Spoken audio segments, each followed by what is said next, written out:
Is this precisely where we left off?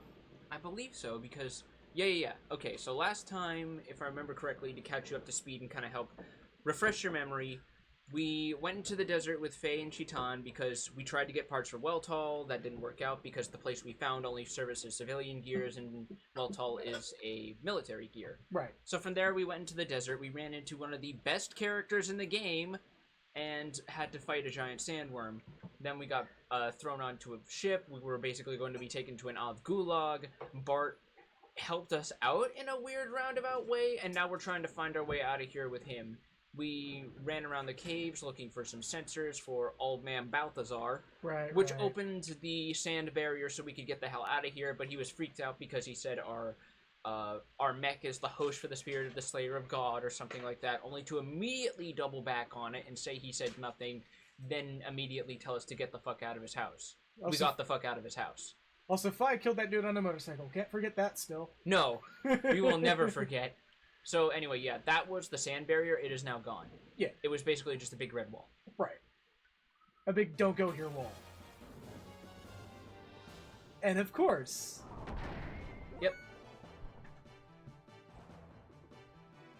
Alright. Alright. Let's just go ahead and just tear this dude to pieces. Yeah, this is basically our starter gear dungeon. This isn't going to be too pressing. Squish. Ha. Yeah, because, again, the trade-off is if you go for the big attacks, they have poor accuracy. Right, so I have to not step on them, not do the big steppy. I mean, you can. It's just... Is it going to be worth it, though? Is the payoff going to be worth it? No, it's not. Just... Boop. Just give him a firm flick on the forehead. Yeah.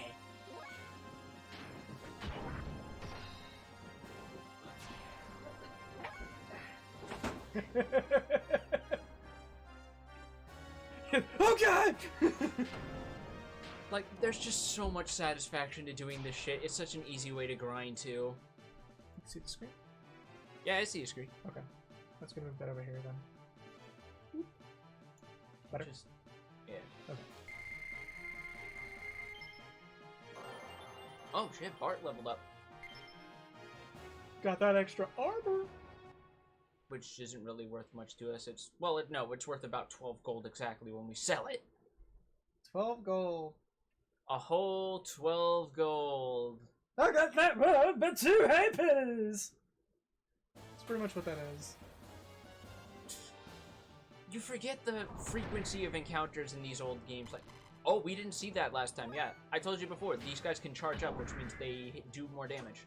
Yeah, I do believe we actually saw that last time. We just didn't let him do much.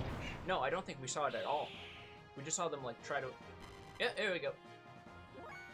I think when they do that, they can also do a flashing attack, which inflicts camera damage status, which is basically blind. Right. Okay. Oh, yeah, that was a big jump from 0 to 183. And he died anyway. It was... Yeah, they're squishy. Squishy, squishy, squishy. Everybody getting level ups. Yeah, this game is kind of generous with its experience because I think it has to make up for the fact you're in a giant robot for long periods of time. Do I want to get on this gondola? You do. Okay.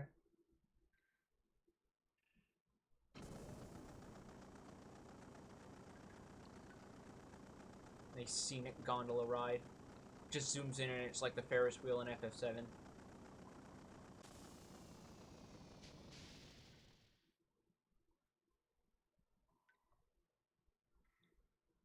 Oh, yeah. Yep, that's why you wanted to go there. That makes sense. Turn on main power.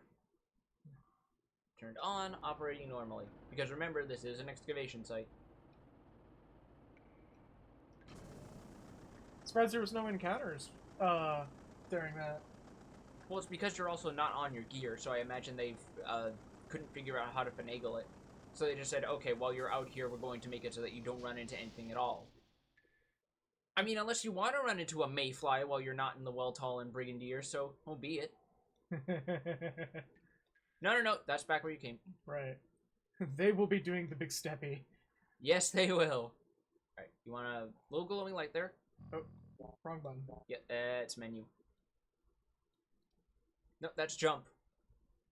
Hit the button. Hit the button. There we go. See, I thought I was gonna have to get out of the mech. No, that's the only part you really had to get out. Alright. You want to go to the south, going by the compass. Because remember, we do have that. Into the quarry.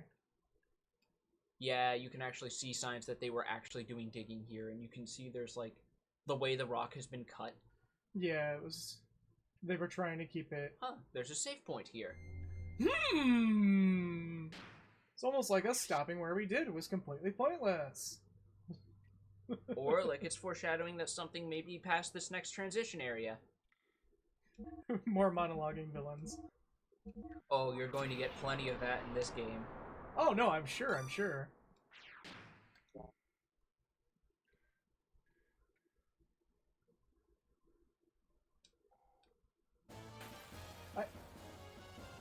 Yeah, like I said, Conveniently timed. this isn't scripted, this is just old game encounter rates. Sorry, we've had an upgrade since then. Yeah, we absolutely have. Still can't hit him, though.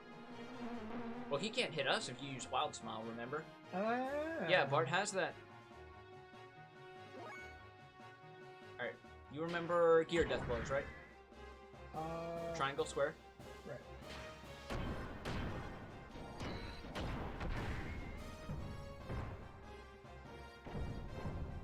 How much damage do you do? Decent. Yeah, a decent amount, but I'm gonna... I think it's the No. special options? Ether Machine. Right, okay. Special options we're not going to have access to for a fair few hours. Maybe this stream, maybe not, we'll see. Definitely not the stream. Absolutely not the stream. I can tell you that for free.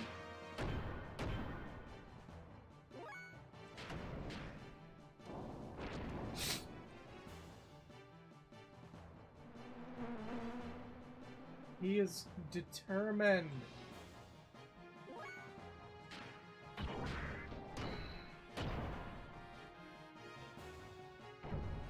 Oh, and he's down, and it's like lowered now. Yeah, all gear-sized enemies have a low HP animation. I don't think we got to see that last time. We just kind of... It sort of defaulted to it last time before it just immediately got killed. Yeah.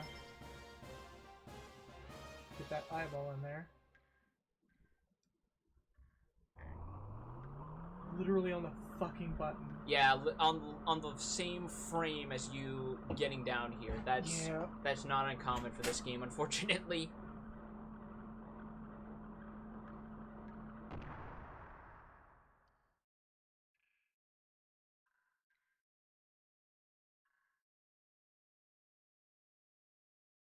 One moment.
Alright, back in this shit. Sorry about that, folks. We were going to order food before the stream started, but it kind of got... Oh, hello!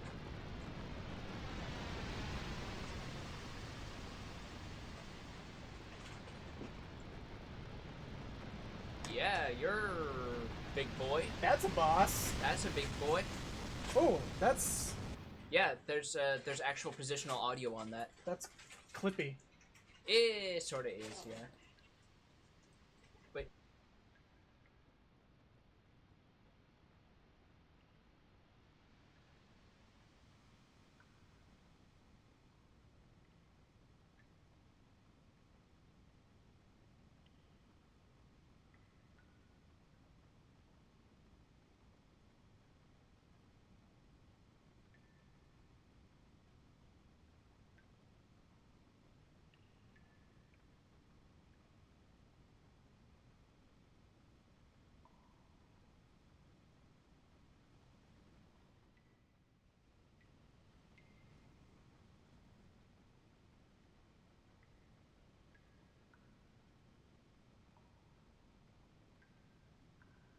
Casually walk our way out. We just want to casually walk our way out of here. No big deal. I'm sure he's of no importance. He's just someone we can avoid. We're just gonna... Oh, God! Oh, that frame lag. Oh, yeah. All the particles on screen.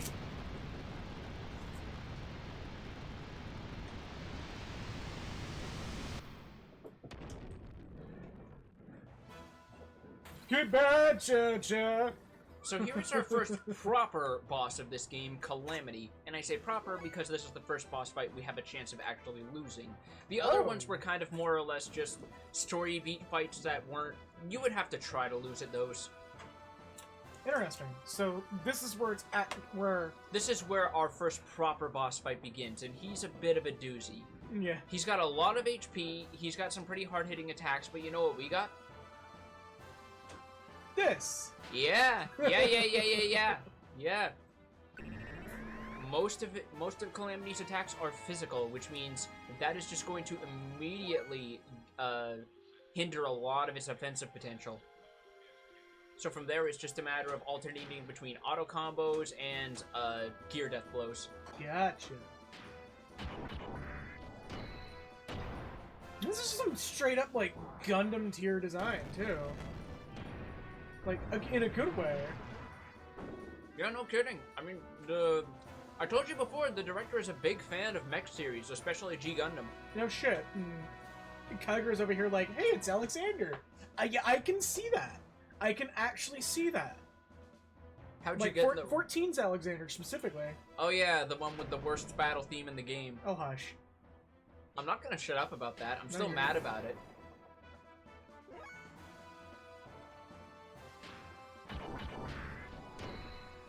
Build up that meter a little bit more.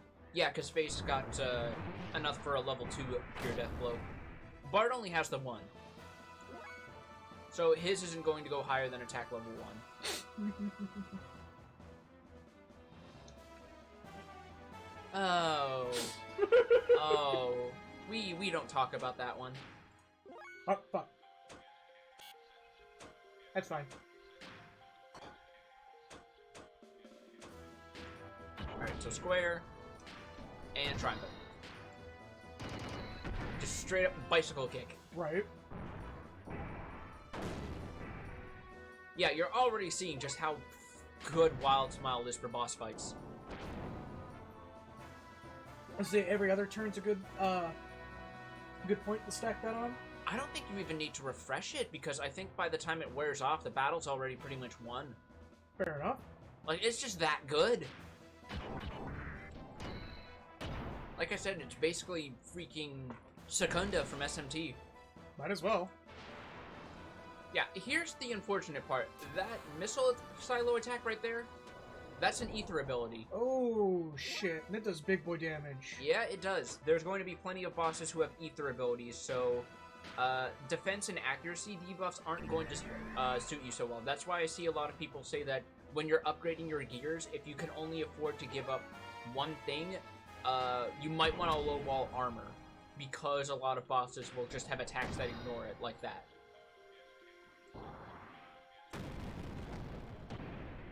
It's named Calamity. That's actually a cool name. Yeah, this game's got some pretty neato names for its mechs. I mean, we've already got Weltall, which is just German for universe. Yeah. That's totally not illusions.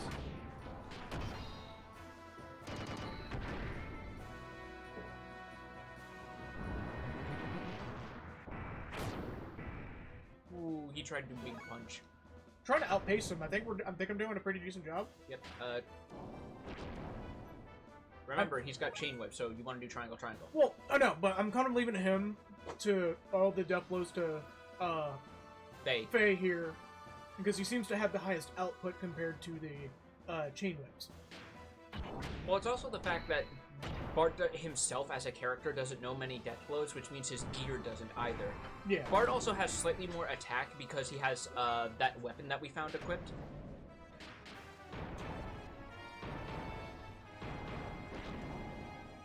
Yeah, that's not...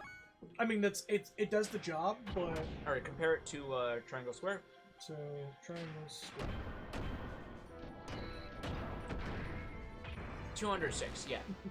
Because it's a tier 1 level 1 death blow versus a tier 2 level 1 death blow. It's... yeah.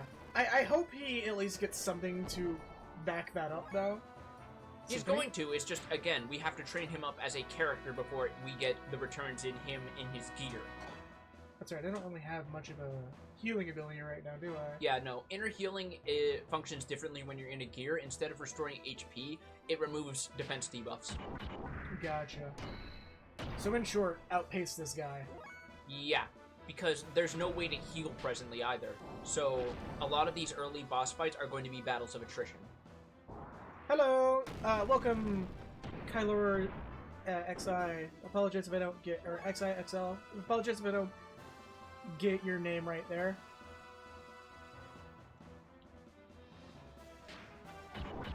I think this guy's got a ton of health too for this point in the game. He's got like 4,000 or something. Square triangle, or is that... Triangle square, because that's a level 1. Gotcha. So I'm just gonna keep the basic death blows going. I think they're actually better damage per turn than building up to the bigger level ones. It's just that building up to the big boy ones is more fuel efficient. Yeah. Oh, he's running out of fuel already. Yeah, because we got into a few fights before here. Oh no. I'm gonna give him a charge to at least bring him up to a point.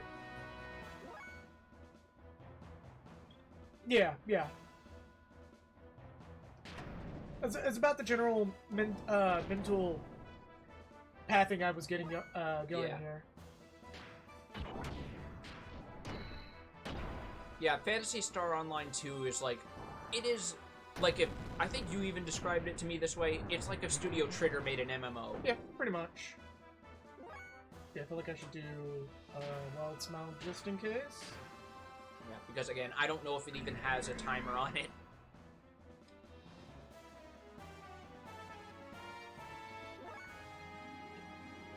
What's my fuel at? It is at 490. So square triangle, right? Triangle square. Triangle square. Remember, attack level 1, they always start with triangle. Attack level 2, they always start with square. Gotcha. Okay.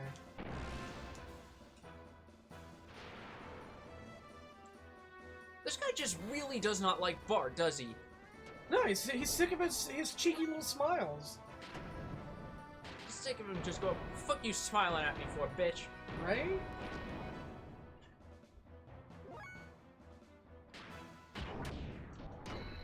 Yeah, they really wanted to make this big boy tanky, didn't they? Mm-hmm. Holy shit, I forgot. Like, I knew he was beefy for the point you fight him, but... Oh! There we go. There you go. We were just bitching about him, too. That's sort of like an ideal metric, though, where you want the boss to be just spongy enough that it's like, when will you fucking die? Oh, there we go.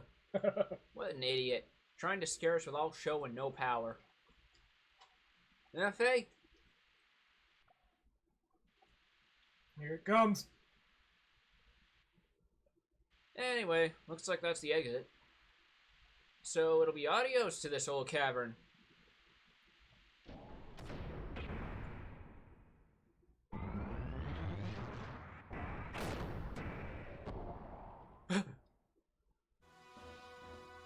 What the?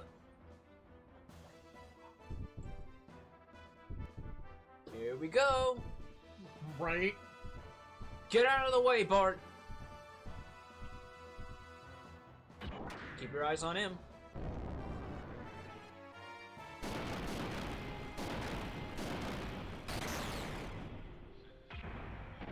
I fucking love that animation.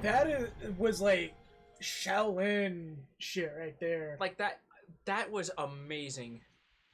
Woo! What the hell did you just do? Clip the hell out of it there.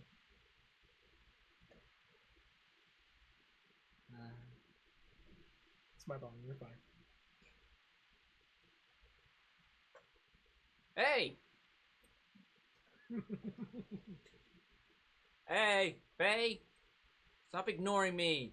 Right. Bart would totally be that kind of asshole. Huh? What do you mean, huh? What in blazes was that? Don't you know? No. I don't know. This is interesting.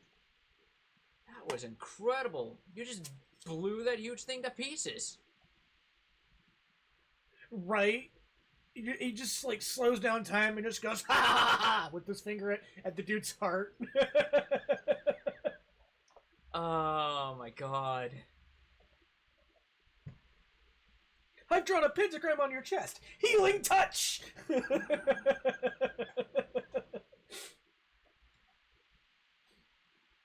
Why didn't you use that technique a bit earlier? Very good question. Now what's the answer? I don't know that technique. I have no idea how I even did it. Huh. Oh well, I guess that doesn't matter. Anyway, thanks for helping me out. I mean, that's a fair response. I don't care whether or not you knew it. You saved my ass. Bitch got murked. That's all I would give a shit about. Bart can be reasonable when he wants to be, in his own way. When he wants to be. So, now that we got rid of that nuisance...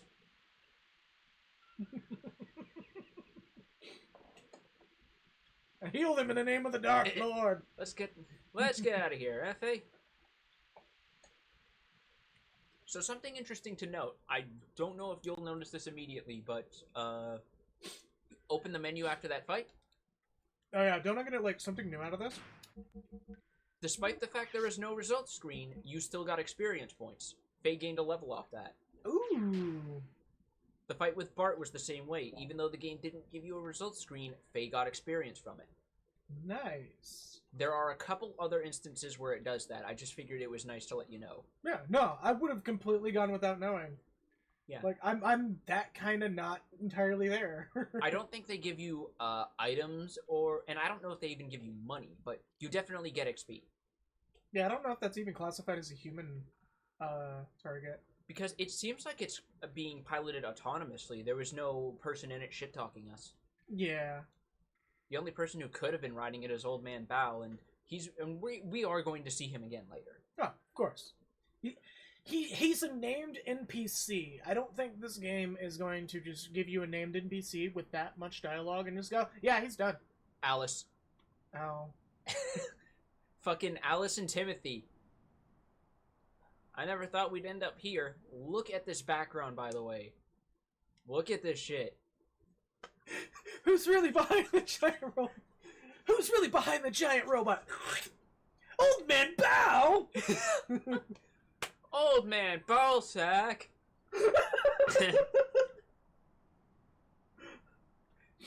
I never thought we'd end up here. Where are we? In the middle of nowhere. Yeah. Yeah. Oh god, there's a purple dog screaming in the horizon. Should we do something about that? Right. Nah, that's its own thing. You see the Twin Mountains way over there? See, those Twin Mountains, like, I know you're about to tell me what they are, but they literally feel like another RPG is happening right now on those mountains. Like, some guy's just standing there putting a sword in the ground going, yep, that's a thing.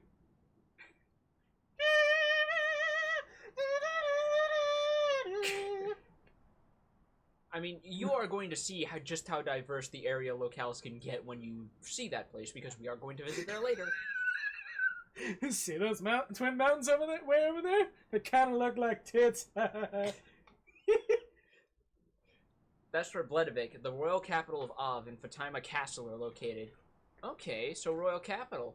Interesting. Currently, there's no king living there, though. Anyway, that's my old hometown. Hometown. You just get, like, the Punisher-style echo in the flashbacks to Faye when he says hometown. You killed your family, family, family, family, family. I'd like to go ahead and settle our dispute, but... I'm fighting slimes on a level 3 in the forest, and suddenly I got a giant robot battle, bulldozes the woods, and I was about to walk into... Yeah, that that right there I'd be down to seeing happen. Just, like, overlapping RPGs and shit. Like Final Fantasy VIII, but done right. Right. So yeah, Bart's basically saying, maybe setting up a fight next to the royal capital is a bad idea. Yeah, somebody's got a fucking brain on their head. Stop looking so glum, chum. I guess I'll have to get you back to your friend soon, or you'll die from fretting or something. Anyway, the rendezvous point with the Yggdrasil is right over there. Don't worry, you'll be meeting your friend in no time at all. Assuming he didn't fucking die, as far as I know. But hey, we'll cross that bridge when we get there. Right. Yep, Chitan's fine. I was worried about you. This lady was sitting over here on the side asking if anybody had a spare liver. She was like, wait, people have one? I will never forget that NPC. I'm doing fine, but I think a couple of the Oz soldiers they rescued, one of them woke up in a bathtub full of ice. He had these scars on his side. I don't know what was up with that. My medical license doesn't cover that part. Just said, you might want to find a doctor really soon. I didn't tell him I was one. I just told him you should find one. Welcome to the Sand Cruiser Yggdrasil. We apologize for that earlier incident. Oh god, yeah, no, I've been thinking about that for a while now. The ponytail getting caught in the robot on his way out. Oh, yeah, that's a good point. Just like... We see how the cockpit opens, though, because it, like, folds at the sides. Yeah. I mean, it's still just like... Could you just imagine it... Shunk! Yeah, just imagine it closing at the worst possible moment, and he's just hanging there from the ponytail. Like someone tied him to a flagpole by it. I imagine it would work the same way if it was the opposite and it closed on his hair curl. Right. Because if it's that big, you gotta imagine it has a lot of tensile strength. I'm sure everyone has already had the courtesy to introduce themselves.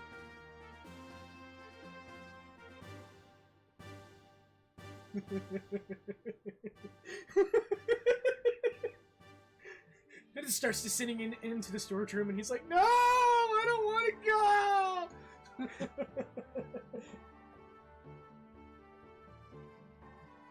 But allow me to introduce the Sand Pirates leader, Master Bartholomew. So we have a full name now, Bartholomew.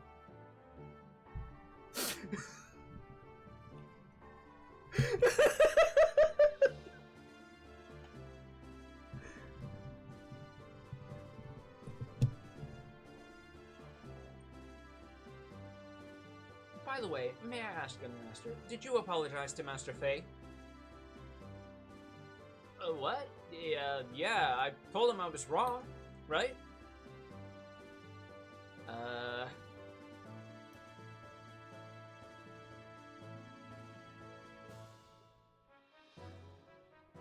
I'm sorry I've delayed introducing myself. Welcome to Xenogears, where everybody rides on Bart like he just fucking murdered a man. Oh, wait. My name is Sigrid, the first mate of this sand cruiser. Notice how he wasn't named that time now that we're playing as Faye. Oh, yeah. That's a nice little detail. Well then, please let me know if you need anything. That's the situation, so now forgive me, will ya? Young master, stay out of mischief. Ow, ow, ow, don't pull my ears!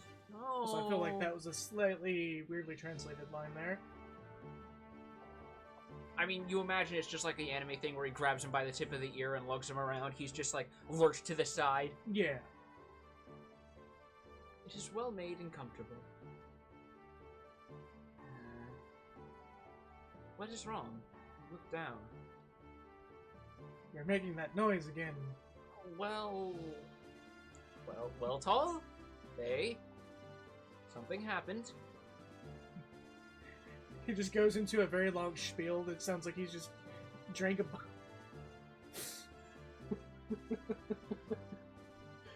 God fucking damn it! No, nothing.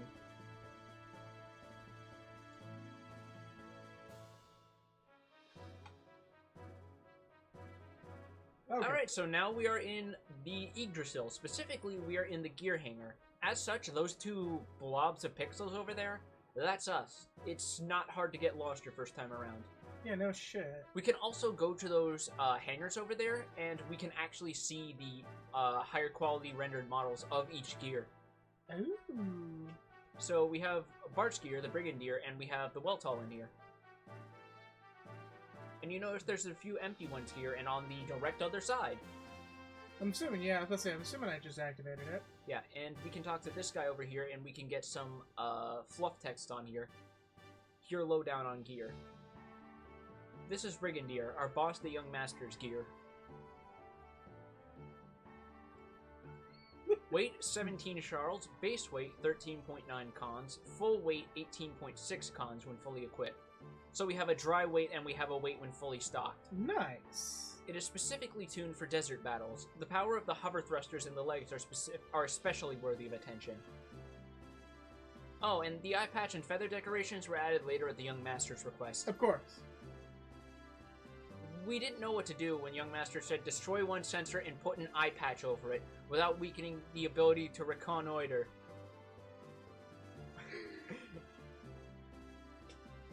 This guy runs this organization.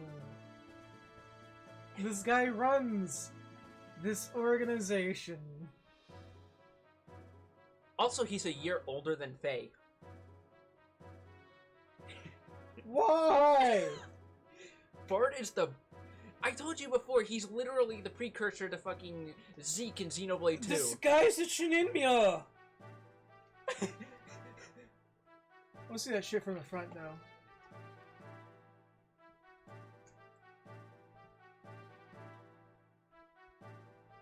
Is that not the front? Oh, I think it means the front as in from... Oh, I hit... Oh, no, okay, you hit there from we go. here, yeah. So we can see a higher quality render of it from here as it would look in a battle. Something tells me his maintenance team literally just put an eye patch over it and didn't tell... Didn't tell him that they broke this, that they left the sensor intact. Yeah. So we can do the same with Weltall here. Oh! I would love to know that, actually. There's apparently real-world measurement conversions. There's what? Real-world measurement conversions. Yeah, I told you about that Oh. before. I just didn't actually look it up. It's something like... I know it's in the Perfect Works, because I haven't read this. I need to reread it before we do these streams. Yeah, yeah. But it's something like... Charles is like 0.8 or 0.9 kilograms or something. Yeah, there we go. So one Charl is... sorry for a moment. We're adjusting because I'm trying to read the chat from the other mod. Oh, there we go. That's better. No, because it's a little far away, and we have the light over there, so it's hard for me to read. Let's see. One Charl is 97 meters. One Soul is 33.3 centimeters. One Con is 1.08 tons. One Systol is 62 seconds. One Repsol is 97 kilometers per hour. And one Ula is 97 meters per second. That's oddly specific, but at the same time, something tells me this is a measurement based on a very specific unit native to this exact, I'm gonna assume, planet. Yeah. So... That's cool as fuck, though. That's some deep-ass lore. Yeah, no kidding. Like, they went hard on making this game to the point that major city centers that we'll be visiting later, the Perfect Works gives approximate population estimates. That's neat. So that hut over there, that is a shop. Oh, the hut that I'm right next to. Yeah, that big ass, yeah, that building over there. That kind of looks like a convenience store / garage. What? I'm hoping that's a legit a thing. What do you want to do with your gear? So this is our gear. This is our gear workshop for this part. And because the Yggdrasil is going to be a vehicle we'll be getting, which I don't think there was any doubt there, that means that the stock will change every so often. I think this has different parts from what Balthazar was offering. Yeah, I just accident. I'm too used to playing Nintendo shit right now. Alright, so... No. What? Oh. I wanted to see if we had new engines and frames first. Oh! Z9 output. So, remember, it's the number listed times 10. So that means your attack power is 90 with this. You currently have the G6, which means you have 60 attack power. Okay. So this is basically a 33% bump. Yeah, that's... And your fuel also went up from 1,200 units to 1,500. God damn it. Alright, well... Also, Weltall has a 3,000 HP frame here. Yeah.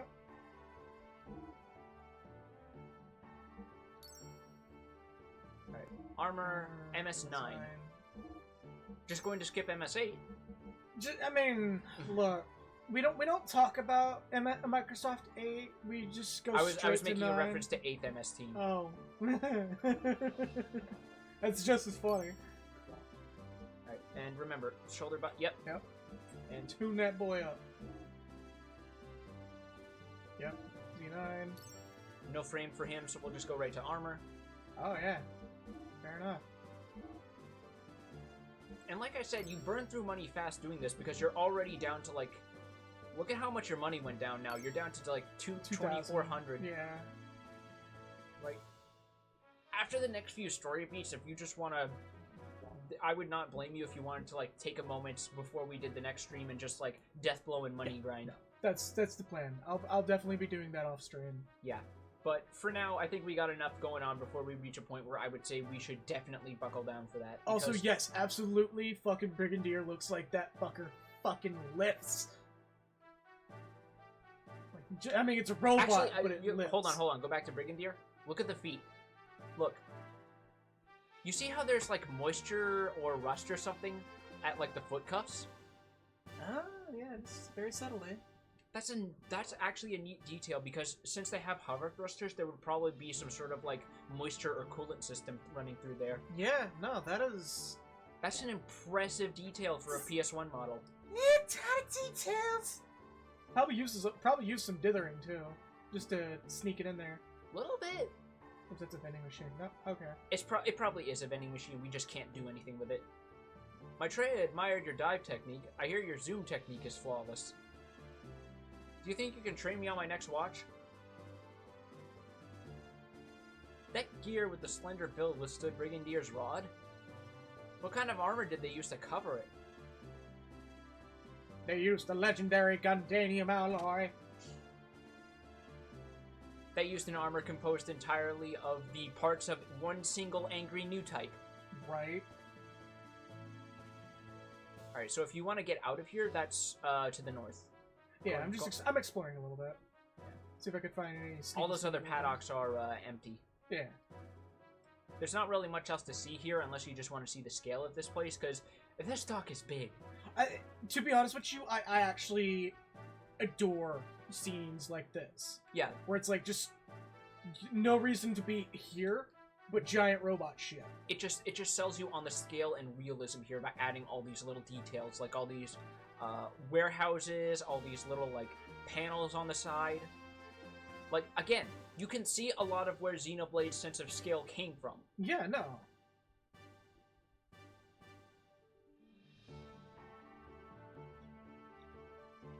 Yeah, 0 to 60 in one step.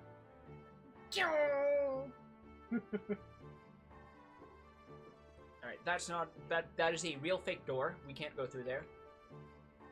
So there's a real fake door, and hello, Natsu! Somebody used to know way back.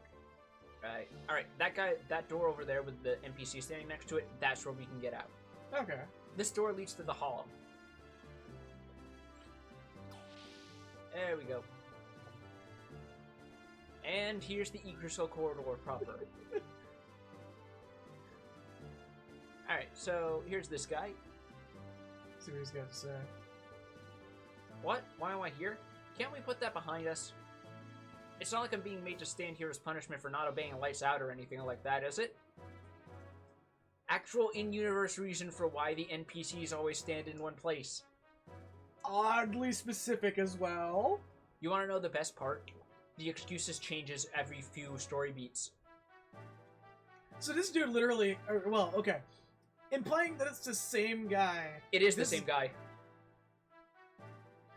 So this guy just can't keep... I had an expression of like, are you fucking serious? Since I don't have webcam. But, good fucking god. Like, that is a kind of amazing explanation for why you would keep an NPC there for too long. It's like... Right? It's like the fortune teller in Holy City Wendell in Trials of Mana, where she like keeps or no, not in Wendell, in the other place where she keeps telling people to go to Holy City Wendell, and in Angela's story you have the guy who's like, she told me the same exact thing. All I asked is if she could tell me if my child is going to be a boy or a girl when it's born. Yeah, that's... Yeah, we can rest here. This is basically just a free inn. Okay, I was about to say, hopefully this won't progress the story. No. Because I still want to explore a little bit. There's literally one instance of the game where I think this is needed for story progression. There are times where I completely forget this area exists. And we can actually see people laying around just doing their thing, like they're on break or whatever. Homeboy over here doing the fucking Logan with the pitcher thing. Yeah. Well, no, I think he's just playing cards. Oh. By himself? Like, you see who I'm talking about, right? Oh, yeah, that guy.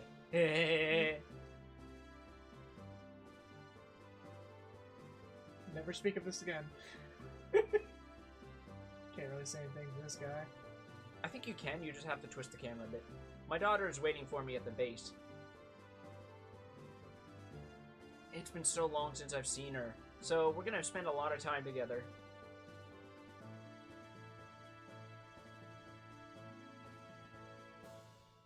We're almost at the base.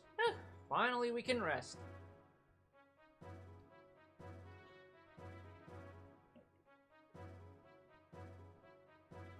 Oh, look over to the left over there on that pillar. You can see some like faint chalk graffiti.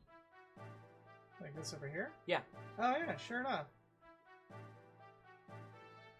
Like, again, this game just loves adding small details to areas that you might not even notice if only because of the resolution. I'm sure there's some level of pop stuff. Yeah. The Mary card collection. I'm having a difficult time finding them all. Look at that reference to other RPGs.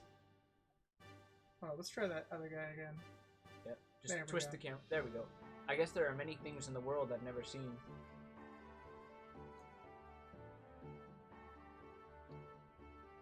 Well, some of these motherfuckers sound like they got their own little RPG happening right now. And that's what I love about this game, is that, again, NPC dialogue in this game is super good because they don't just make it, oh, did you hear about the zombies attacking the city that you're going to go to in the next plot beat? No, there's not exactly much of that.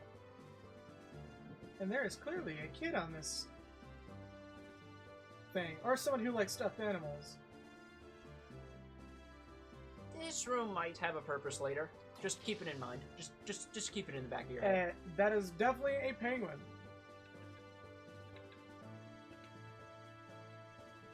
It's going to show up in the ending and just congratulate you. No. Congratulations! Hey. So, here's the medical bay, which is not really going to have too much use for us at this moment. Actually, I think there is a minor use if we talk to that nurse over there. Is this wound from the battle, you asked? No, I fell off the bed next door. So pathetic. Good job. How do you do? I'm the nurse from the Yggdrasil. I'll do the best I can, so come by sometime.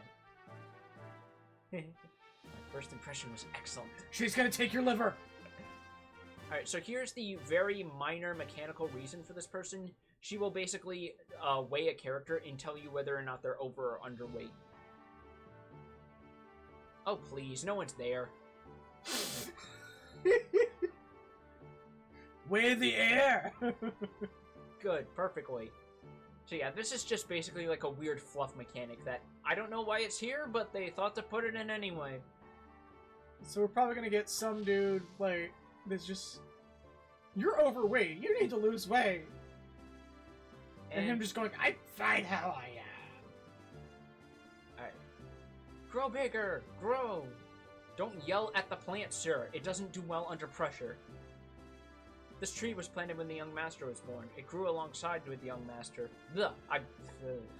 Hello. With it, our hopes and dreams grow to fruition, too. To fruition. Fruition. He's talking about fruit! Anyhow, the door next to you is the elevator. Use the switch inside to go up or down.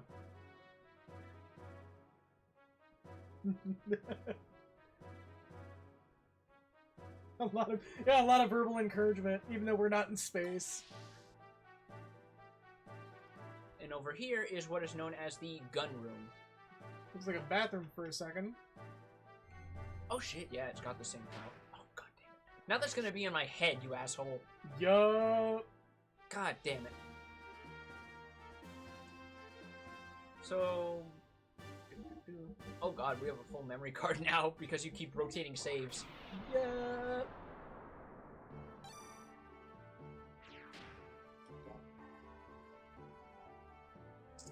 Alright, so through here is basically a few things. Mostly those empty rooms down there, and I do mean they are empty.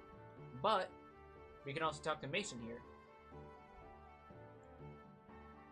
I hope you are not too taken back.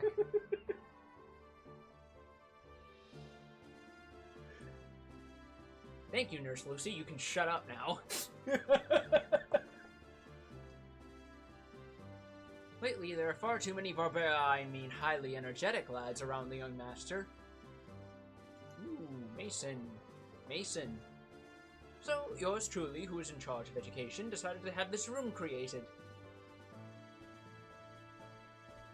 But because of that, I ended up having to take a side job. How may I be of service? So, he's a shop guy. Okay. Yeah, he is basically a shop NPC.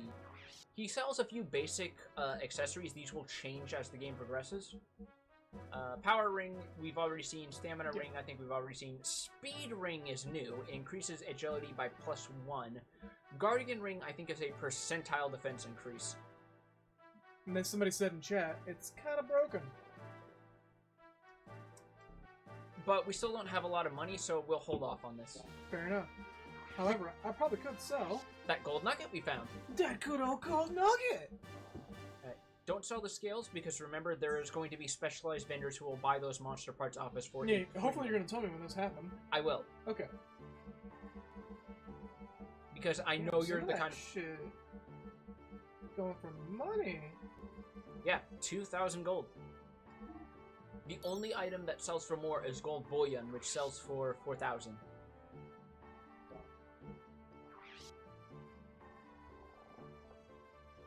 Oh, nice. Okay, so it's not a percentage increase, it's a 50% damage block 95% of the time. Oh, so it makes it so that most of the time you do guarding instead of... Okay. Yeah. Yeah, that is really good, actually. I never tried to use this thing, so I never knew. Because this game is not particularly hard. It's a game from, like, 1998. It's in that state where it's like, okay, we can only make this one difficulty, so we're not going to make it super tough. But there's definitely some fights where if you don't know what you're doing, get fucked. Okay, so they said on the downside, evasion is disabled. Oh. Thank you for that, Kylar. That's definitely going to be something I'm going to consider if and probably when I use it. I've played this game a lot. I know a lot of its lore. I don't know the mechanics too deeply, so thank you very much. Yeah, I'm going to come back for that. So, I hope I can be of such service again. So there is one thing of note we want to see here, and that's go down that spiral staircase. Yep. Turn the camera to the north, and no more. There's a passage you can go down there. It's sort of blocked off by other camera angles, but we can go through here. Oh! This leads to the engine room. Look at this important Final Fantasy VIII ass room. Once again, final checks. Every second counts. The young master forever. When we had engine trouble a long time ago, the young master jumped in to fix it. You would miss this conversation if you didn't come here at this time. Sigrid tried to help the young master and they both ended up injuring one eye. So that's why they both wear eye patches. We are proud of the young master, but he sometimes rushes into things. The chief thinks it's all his own fault. That says a lot about their character. Yeah, Bart actually tried to help out with the engine room at the risk of his own life and limb. He Can wants you to. pet the dog? He's a doggy. He's got a little vest. Got a little doggy vest. You got a little stinky vest. Grab him by the handle and away we go. That guy walking around up there is the chief. So he has a say. Amateurs don't belong here, so get lost. No. Whining fools be gone. Electric circuit is optimized, and can we talk to him? I'm gonna stand in your way. Stand in your way. Nobody touches the machines here except myself, even the young master. Young master.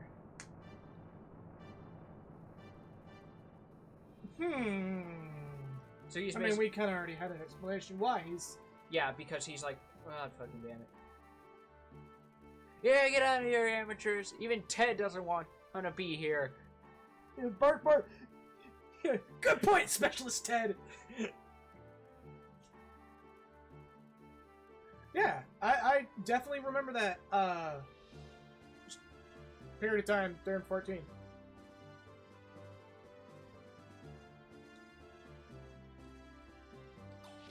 Yeah, like, again, I remember the first time you saw Bart and Sigrid last stream, you said they must have some important reason why, and that's the reason why. It's just super mundane. Also, they have a framed portrait of the fucking ship in the... I don't know why, but okay. I mean, I would. You totally fucking would. I'd be like, look at this cool thing we have. It's like being in the city and having a picture of your city. What if you're that asshole who's in the city, but it's a picture of a city, but it's a picture of the skyline you can see if you look outside your window anyway, next to the same window? Sorry, one more time? You have a certain skyline view from your window, so you take a picture of that exact skyline view and put it next to that exact window. Yeah, I'd do it. You asshole! I'd be like, compare and contrast. You could just look out the window! Why the fuck are you... Why? It's one of those, why are you like this situations? It very much is.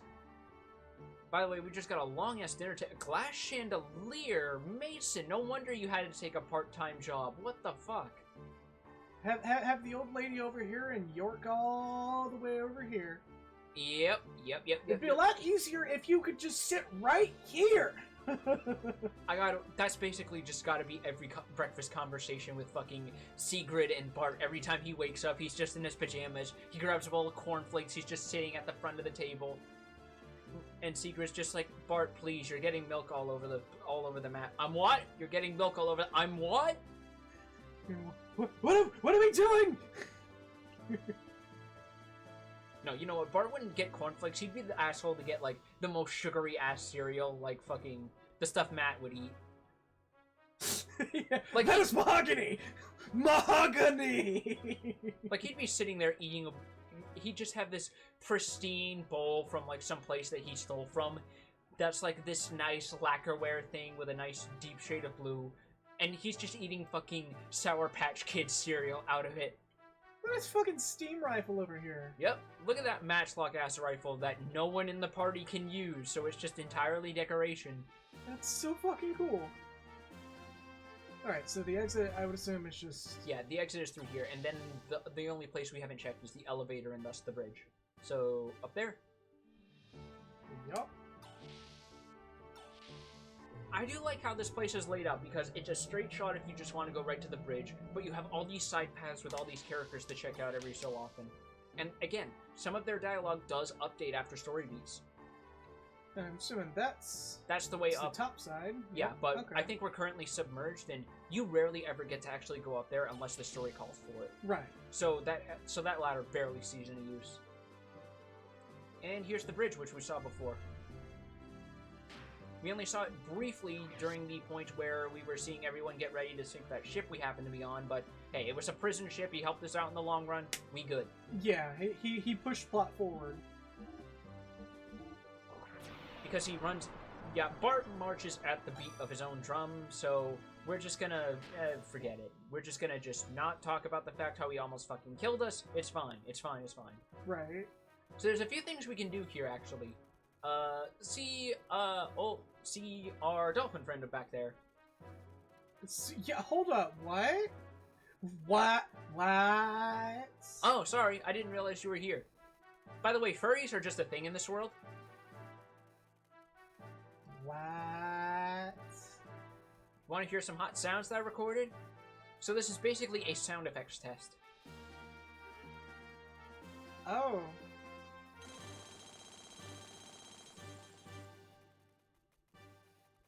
Yeah, so you can just talk to him and he'll just play random sound effects that are in the game.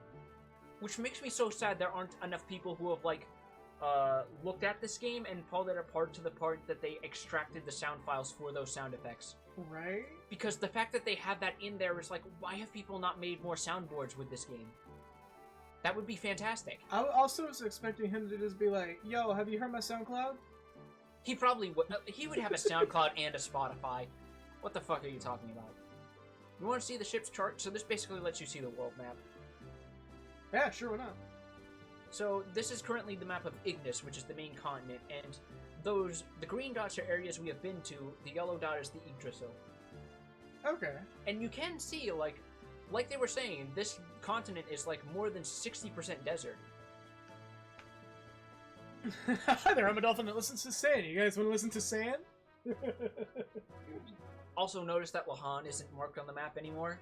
Oh yeah, because that's not exactly... It doesn't exist anymore. Faye made sure of that. Yeah.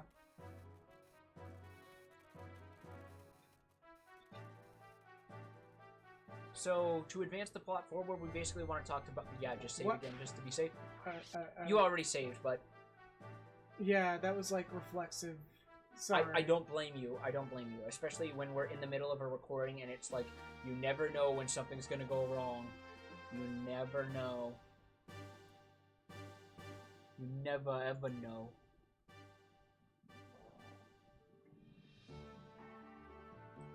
Alright, so we just want to save. Pirate Slayer. I'll just save over that one. Yeah, because again, all you did was talk to some NPCs.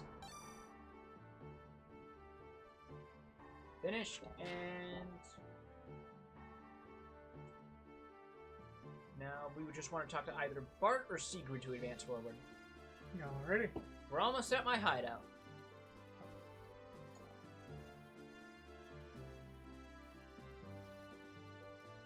We're almost at the hideout. We'll probably stop there for a while for supplies and repairs. And we're just advancing automatically. We call it Eye Patch Cave. And you actually see the cave that we went from. Yeah, this is all automatic. Sean is not touching anything. This is perfectly normal. Yep. It's been a while since we heard the world map music. Right. I honestly am glad for that. This camera work is all automatic. Yep. This is all the game. And there's our hideout, just... This inconspicuous... Just a giant Hershey's Kiss-shaped pile of sand on top of everything. It's fine.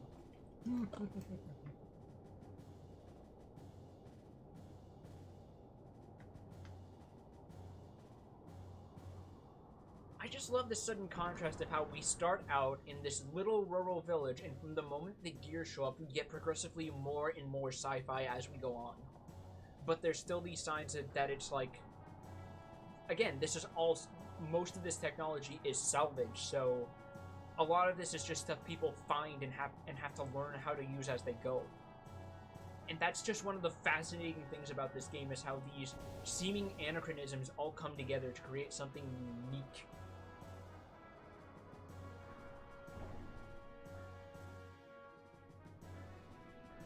We just get this machinery porn going on here. Yep.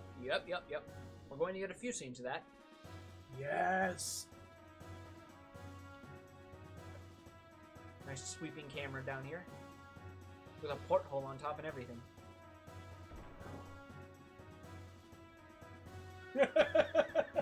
Whose lost child is this? I like how Faye actually takes a moment to look around. That's a nice detail. Yeah. Welcome back. Bart, what'd you bring us? Well, I've got a new model gear and 2 people we helped out. Gear? How boring. Don't you have anything more interesting? I brought you sand! Bart 110% would have pocket sand. I'm pretty sure he just has like a whole belt pouch that he just reaches into, and he's got like different grades of pocket sand. And this is where we store our orphans.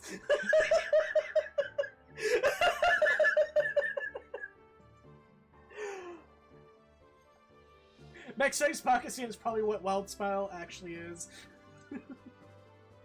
I would not be, because the smile is the shit-eating grin on Bart's face as he throws sand in yours. Just kick sand in your face. I thought you'd say that. Alright, so what's better than a giant robot? This is amber I found in a stalactite cave under the desert. Bart, did you steal that from Balthazar's collection? Yes. It's rare to find one with a bug in it. Yeah, he stole it. He totally fucking stole that. I mean, I know he's a pirate. It even gives the item jingle even though he handed it to the kids. That's cute. That's great. Let's go. We gotta show it off to everyone.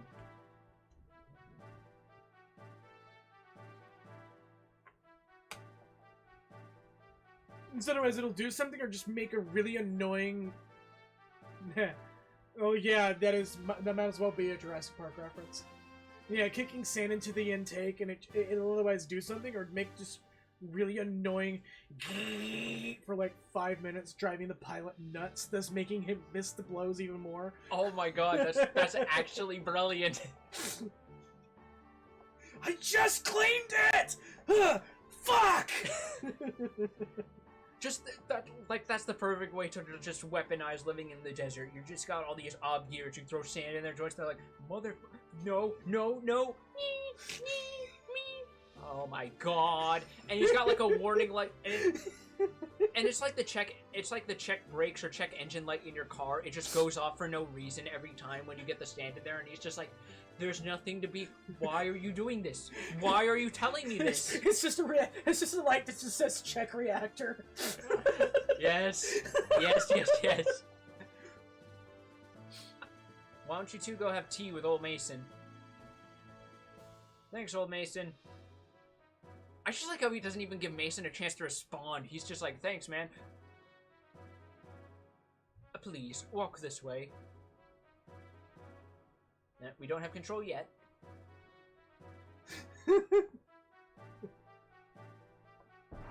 Perry, your light is on. I know!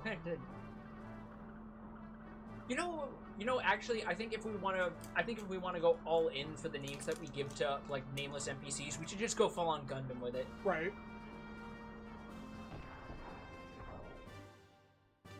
Alright, so now, after this, we can move. This is the residential section. And you can actually see how it's, like, how there's actually, like, framework put over the carved rock. That's a neat... We can move now, by the way. So we want to follow Shitan and Mason.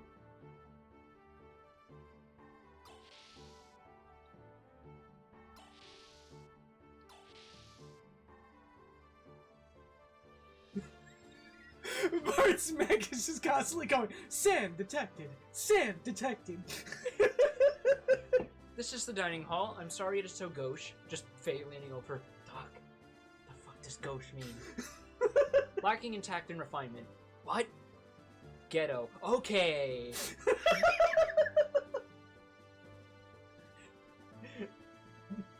What's for dinner? Sand! Please, take a seat. At that point, I think you'd be able to safely call it grits and gravy. Oh.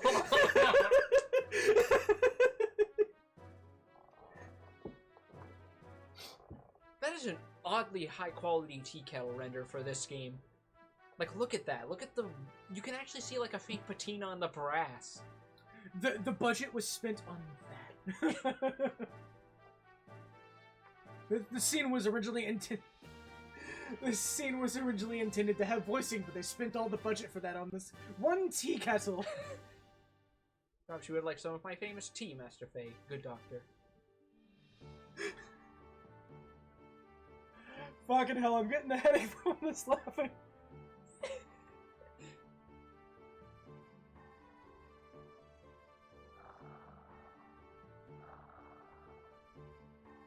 And of course, they don't actually animate the characters moving the cup, so it's just like they levitate to their mouths psychically. No, the commentary is appreciated. It makes streaming that much easier. Yeah, having someone to bounce off of to make sure that there's less dead air. Because I'm mostly here to be informative. I have the humor of a fucking brick, so you guys are basically filling in for what I can't do. Yeah. I'm basically just here to be lore master. Yes, please do. The more people show up more frequently, the quicker I can hopefully turn this into a full-time thing. If things were normal, we wouldn't be living in the desert, but rather back in the royal palace. Hold on, what? Wait. I hold on.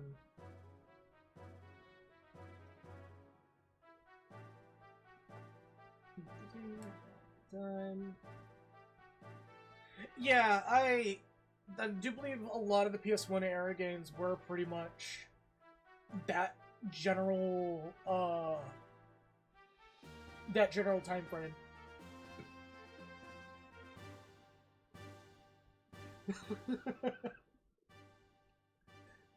Royal Palace? You mean that young one is connecting to the old Fatima dynasty? Something tells me he's the prince.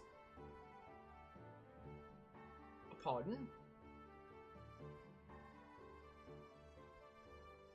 No, I'm just a senile old fool who talks too much. Yeah, called it. Pay no attention to what I just said. His kingdom fell to sand. But that one-eyed youth does have a certain bearing. Whoa, Mason, personal space. Oh, well spoken, sir. Awfully good of you to notice. God fucking damn it. If I may, I would like to tell you. The young gent is the last forgotten reminder of the once proud Fatima dynasty. Called it. That is, before it was destroyed by Shakan's minions.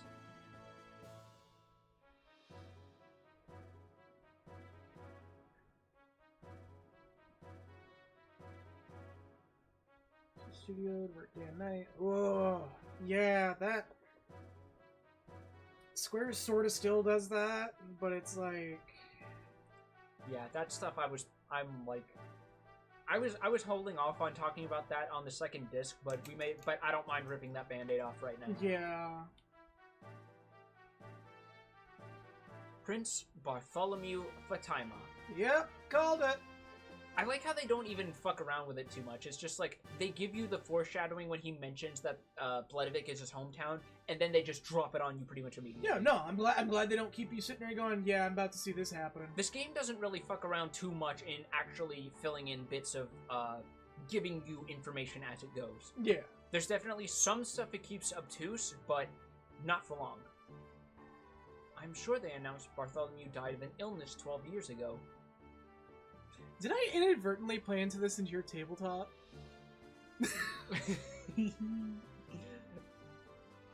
Officially, yes. However, in reality, you rescued the young prince from Shakan's evil grasp. Then why must the prince, the rightful heir, resort to piracy? Because sometimes you gotta make the money. I mean, at least he's not buying his game keys off of G2A. They're actually worse than piracy. They're just a bunch of fucking idiots.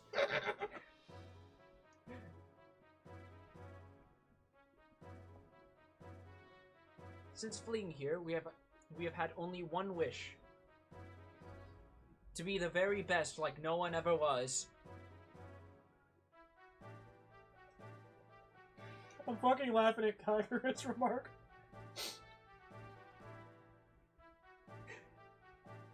Pretty sure he died 12 years ago. I just assumed he was a pirate ghost. That's distinctly different from a ghost pirate, by the way. Don't get those two mixed up. They get very upset when you do. That the young master would grow up to be a great man. Not to reclaim the throne.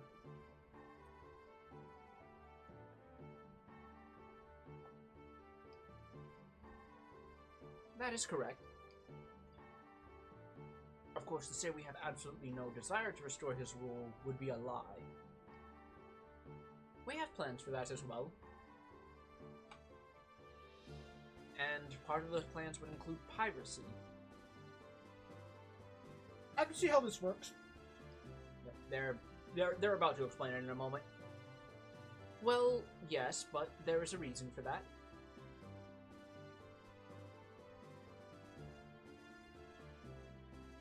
Both Av and Kislev are devoted to excavating the ruins. Each country's strength is increasing daily. Even if we could get the help of all our comrades to start a revolution, the combined strength of all of us would still not be enough. We would certainly be suppressed by Shakan's guards in no time at all. The Sandmines 1984.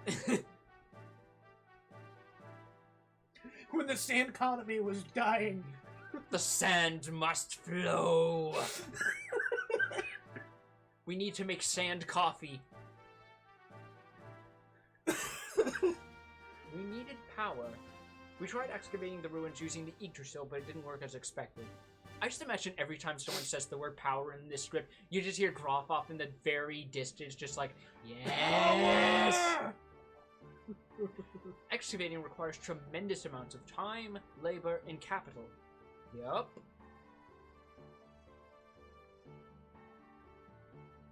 The best we can do with our sand cruiser is find small items in the sand, and also find sand. And the piracy. It's them being opportunists. Yep. Because it takes too many resources to actually excavate on their own, so they just yeet that shit out of the hands of anyone else.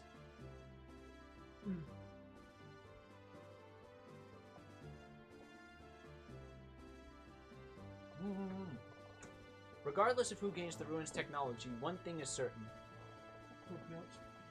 That's a compliment to you, man. You're pronouncing off correctly. Yeah, like, I actually looked up some of the pronunciations before this, and I was very particular about it.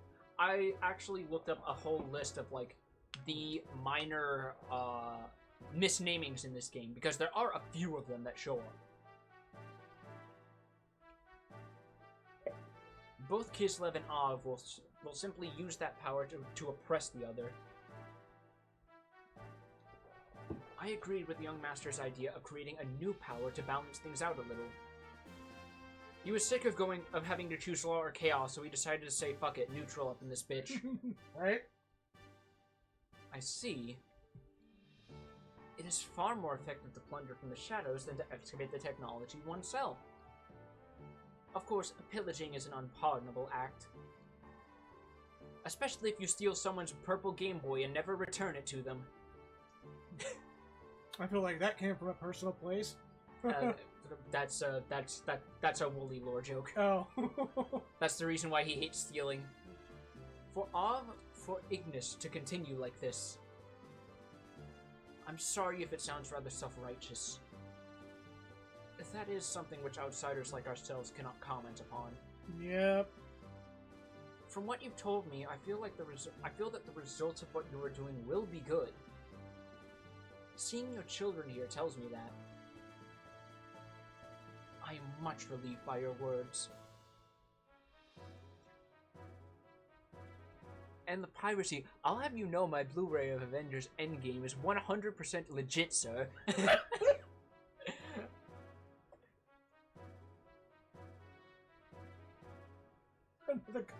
Another cup of sand, sir.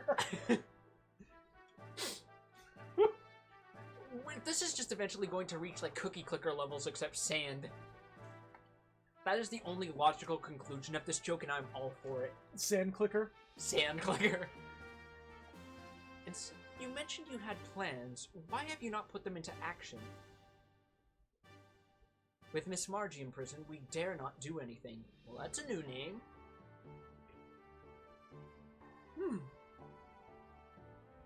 She would not happen to be Nissan's... You are well informed, my dear doctor. Oh, too well informed. She is the great mother Marguerite of Nissan, and the young master's cousin as well. Why would Shakan take her captive? For the Fatima Jasper. The Fatima Jasper that is said to show where great treasure is?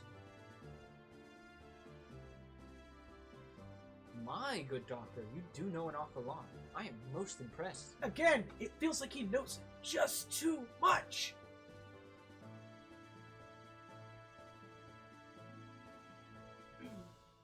Huh? You do not like my tea, Master Faye? He hasn't touched his cup this whole time. No, I'm just not thirsty now.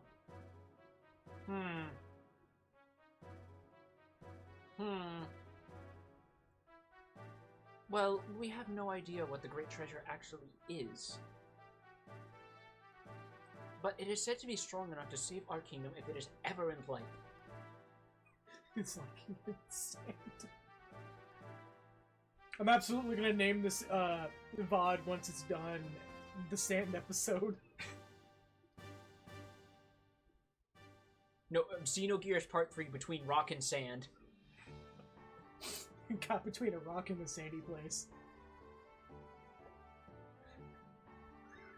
And Margaret has the Jasper that tells the location.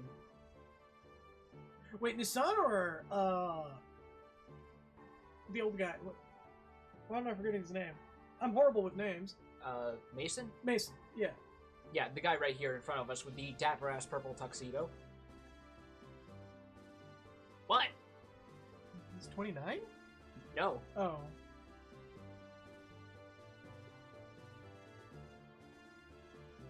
Shitan, I think, is like 29. Oh, yeah, yeah. Because I think he's in his mid to late 20s. Yeah. Faye is 18, Bart is 19, Ellie is also 18, by the way.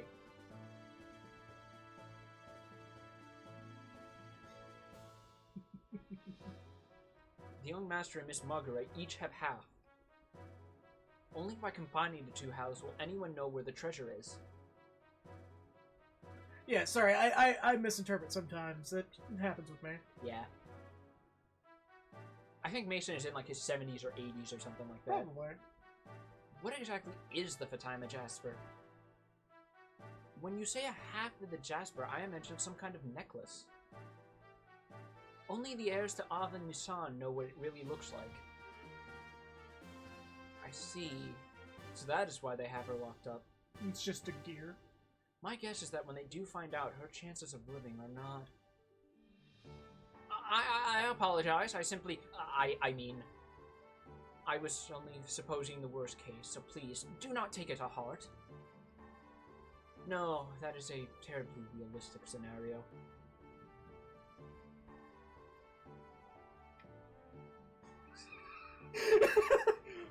Well, it's like this. We had half the Jasper, and then it turned into sand, didn't it? It turned to sand!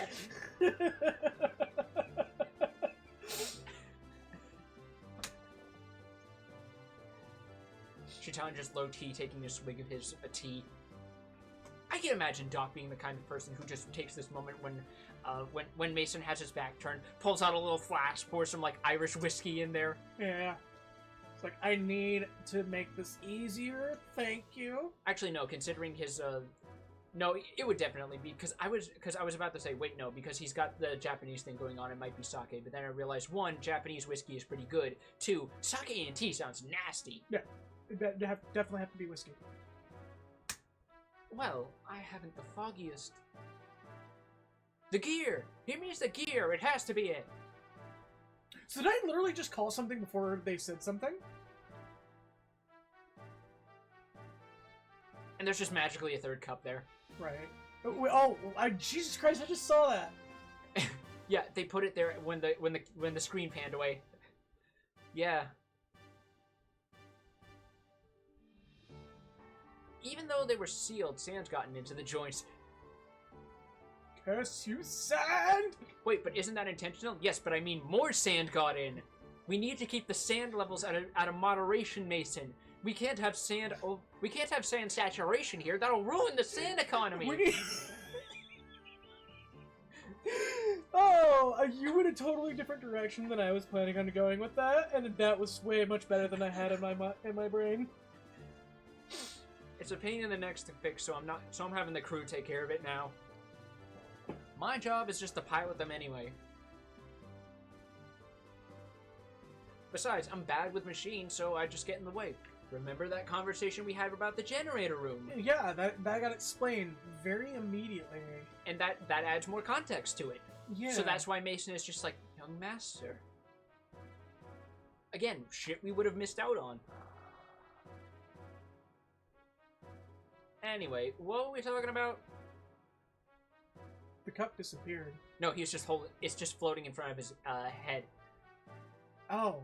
Yeah, it's hard to see because it blends in with the black of his undershirt. Right. Whatever the great treasure could be, whether the great treasure could be a gear. No, it's like.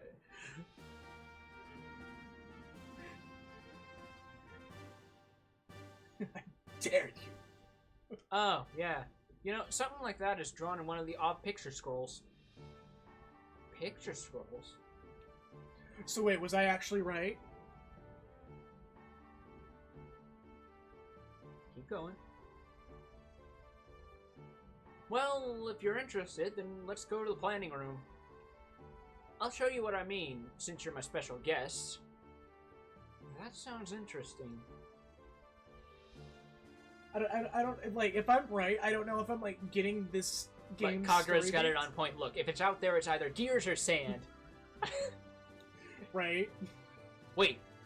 A gear made of sand. When you said wait, I actually stopped going towards that door.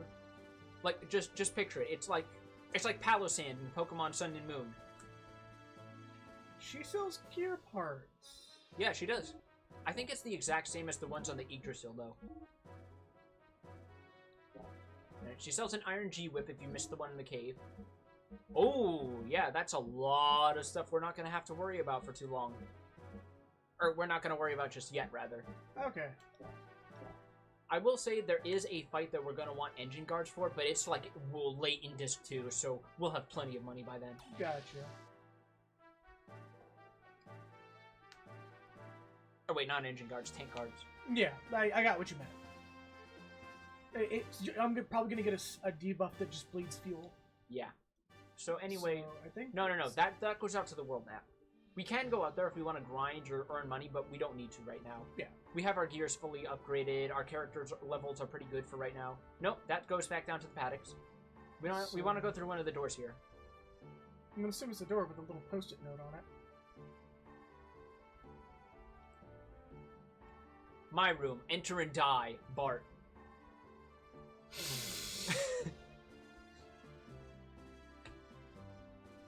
Do I do it? Actually, don't go now, but go after the next scene.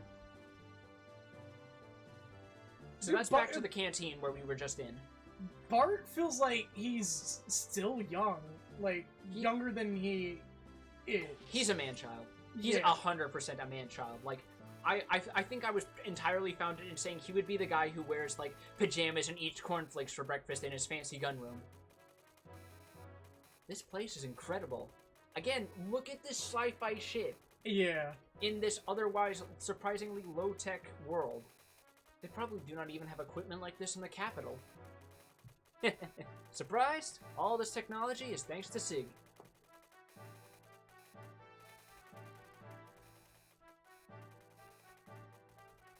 Hey Faye, don't stand on the screen. We won't be able to see.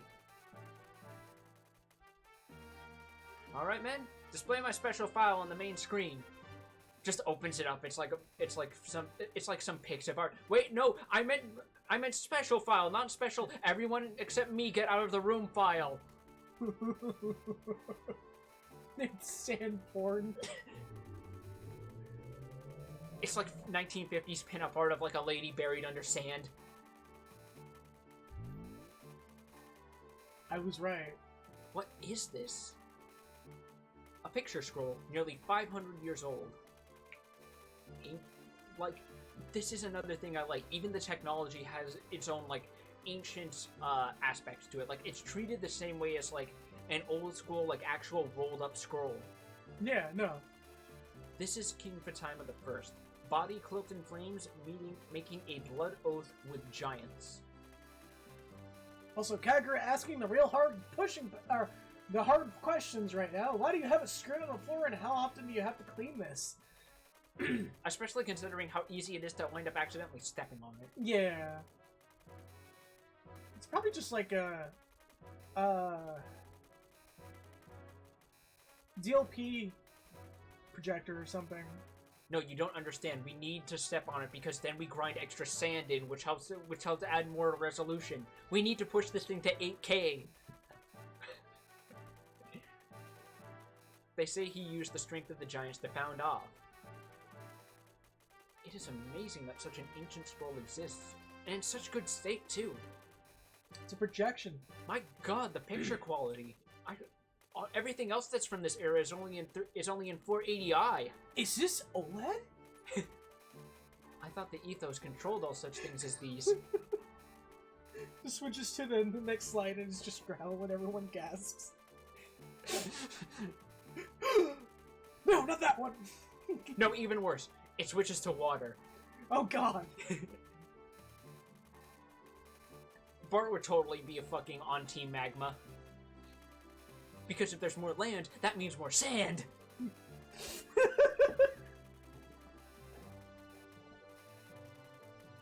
Normally, yes. But this was one of my father's prized possessions.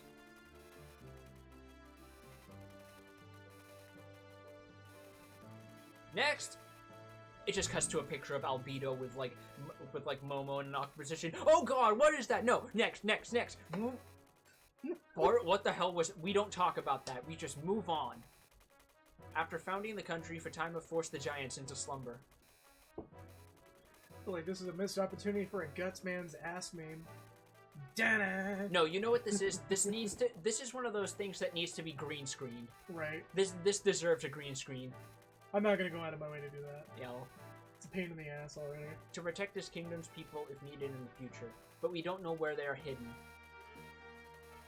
In another record, one of the giants is called the Great Fatima Treasure. What about the Jasper? Hey, you sure know a lot. Perhaps you're one of Shakan's spies? Oh. Of course not. It is only an intellectual interest. Just kidding. It appears that Jasper is the key to finding our treasure. Key? Could that be what Shakan is looking for? Not just him. Gebler was also looking for it. Really? Then we must rescue Marguerite as soon as possible. You're telling me. Just a shoe squeaking against the screen. I think it's kind of funny that he said for him to get off, and he just walks right across it and nothing happens. My property, my rules, bitch. Right? Since we helped you, I was wondering if I could, in turn, ask you a favor. What would that be? For us to help you rescue her? Right, boy! That's exactly it. I heard from Sigrid. It seems both Av and Kislev are after you. 3 feet. How much sand we had to sift through! Dirty Kislev with their no sand.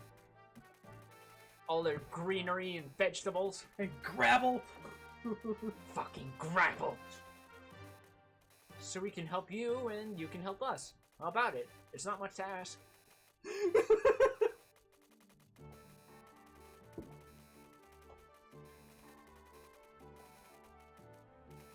Well, if it pays for my room and board, I will help in any way I can. Shitan, you own a house. You own a house in the mountains. You have a home. What do you think, Faye? You have not said anything for a while. Yeah, you were great back there in that stalactite cavern. Your strength alone is greater than 10 or 20 of Shakan's guards.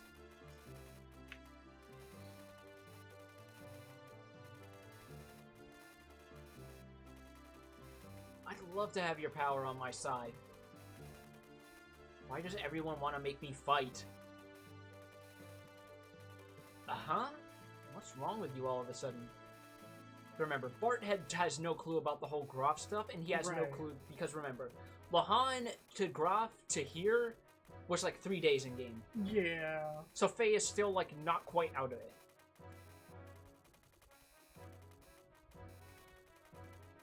Faye? I just don't feel like it. Love to have my power. I don't have any. What's wrong with you, Doc? Everyone, you're driving me to the brink. Then there's that gear. Groff and my father. I think the baldness and the biker beard is probably part of the uniform. Like if you don't grow a beard, they just strap one to your face. I don't have the time to help you out with your problems when I've got enough of my own. You just know if that wasn't the sliding door, he would slam that bitch. Oh, yeah. What's with him? Is he always so short-tempered? Hark Pot! Oh, yeah, no. The writing is definitely portraying that pretty clearly. I just imagine because of Faye's upbringing, he actually goes to try and slam it. It closes behind him. He just pulls back and he's just like, fuck it. No, that is not it. I am sorry. Things have happened so fast that he has not had time to deal with it all yet. Try to understand. Again, it's only been like 3 days in game. Yeah. And in those 3 days, he accidentally destroyed his village, watched half the people he loved die and the other half resent and hate him, had to deal with learning that a person he thinks isn't so bad may have been responsible for that happening, or at least had a part, ran into the guy who actually set that up. He's had a day. He's had a couple of days. Yeah. We're gonna help service Gears. Yeah, let's go. So that is a hint on where we want to go next here. Right. Unfortunately, we're gonna have to wait on that elevator. So now we want to go to DarkBirbJo. Quick. All right, so we want to enter. So, a few details here. First off, treasure chest, iron whip. Hold on. Why did Bart have a better whip than the one he came with standard in his room? He likes to fuck with people. Who is this picture of?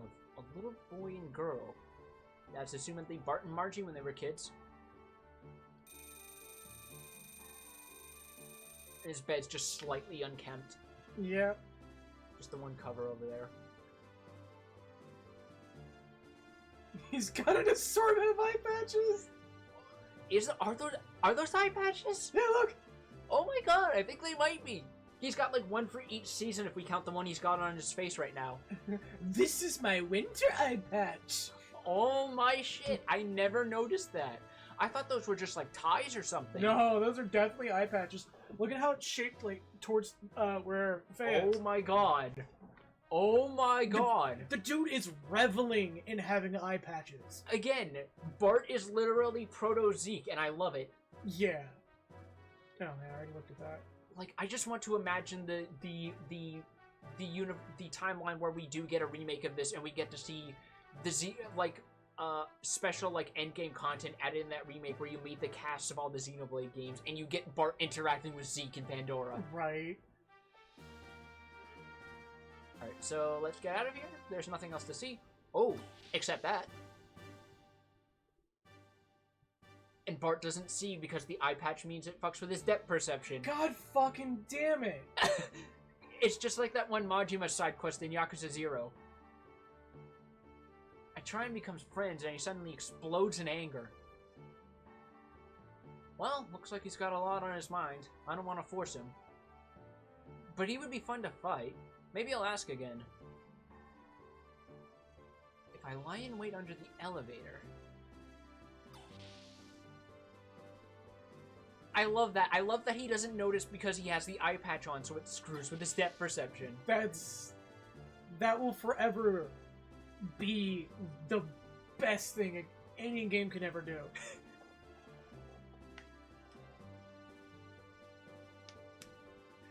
Oh. Also, a remake involving opening up that one little desk there into a full walk-in closet containing thousands upon thousands of designer eye patches with Hawaiian print, plaid, camouflage, brand logos. You forgot sand, sir. You forgot a sand eye patch.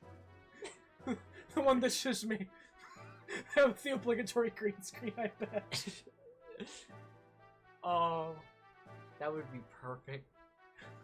Okay, so do we go down at this point? Yeah, we have to go down because that was our second hint that, hey, we want to go down to the basement floor. Right. In case that first one wasn't directed. And again, we only see that conversation if you go there after Faye has his outburst. Okay. So there's two places we want to go. First, we want to go back to the Yggdrasil.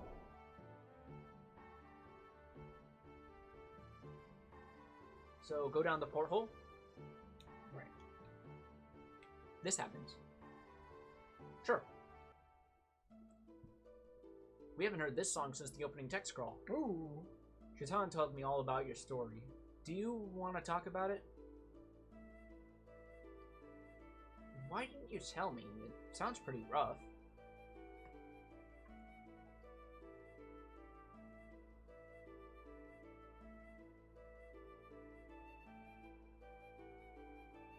Listen, I'm sorry for being a jerk just now. Forgive me, will ya?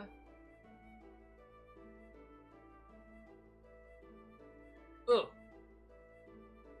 Anyway, sorry to bring it up again, but... No. What? I don't like fighting like you do. I only got into that gear because I had to. I'd rather not ride them. If you want that gear so much, then you can have it. I don't want it. You think I like fighting? Is that it? Don't you? Sure looks that way. Looks like the only thing you do enjoy is fighting. I can't let that slide. Who likes fighting? Take it back. Like it or not, I fight because I have to. I got my reasons, but you wouldn't understand. Well, I don't have a reason to fight. I don't want to fight.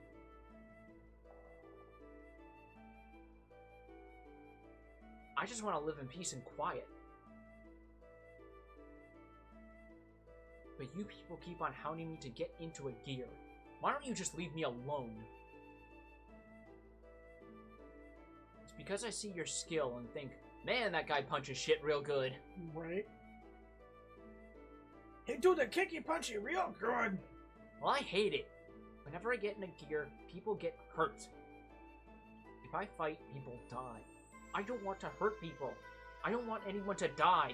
Didn't you know people die when they are killed? Sorry, I could not resist. No, I don't blame you. I don't blame you.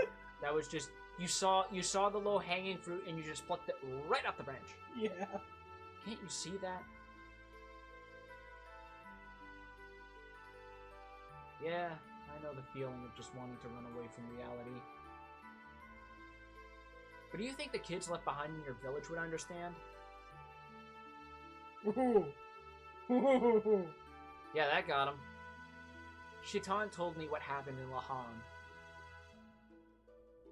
Would it have been better if you'd done nothing? Sure, that happened because you were in the gear. But even if you hadn't, people would have died, right? You weren't the reason. War. No, the people who started the war are the reason. And unless you get rid of the reason, nothing will change. I fight to get rid of the reason. Right now, there is no other way, so I have to fight. But that doesn't mean I enjoy it. I understand why you would feel guilt towards the kids in your village. And I know why you don't want to harm others. But if you want to make it up to those children, don't you have to fight? You do have a reason to fight. A reason you must fight. But as long as you ignore it and continue to run away, those kids will never forgive you. Just remember that. And another thing. I'm not saying that not helping me is running away. You don't have to help. This is my own problem. I don't want to get you in this against your will. But if I had your skill, I could bring all of this to an end. And make it up to those kids. At least, that's what I think. Anyway, sorry to hold you up. The mechanic wanted to talk to you about your gear. You probably don't care now, but at least hear what he has to say. That was surprisingly mature for his character type. Like, goddamn. But you're gonna see bits and pieces of that. That's not just the one and done scene. There's going to be other bits like that. So he doesn't mean the mechanic inside there. Go to the... Oh, I accidentally hit the filter for a second. Alright, here we go. Alright, so go to the other side of the elevator. And just follow the path. Alrighty. Alright, he's just spouting automatic dialogue about, like, the restocking of the Yggdrasil. Alright, here's the elevator. Go down. We going down. I'm noticing you're struggling to get back into that mindset of, oh yeah, I can't just walk into the area to transition. I have to, like, click on stuff. Yeah. Alright, so hop up here. Here's the wall-tall paddock, so we want to find a way to get up there. Not from the back, but from the side. Yeah, let's say it's right here. Yep, so we want to talk to head mechanic here. Looks like someone really knew how to tune up your gear. Attack, defense, ether amplification, an exceptionally balanced machine. Ho ho ho! But we don't seem to be able to dismantle some parts to see what they do. I guess you could call them black boxes. There are quite a number of them on this machine. Do you have any idea what they actually do?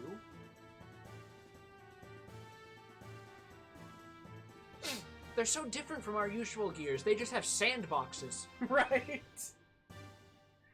We try to move the gears around, but, you know, our hideout's made out of sand. No. Big brain moment. What if all the metal here is just created from filtering out through the sand?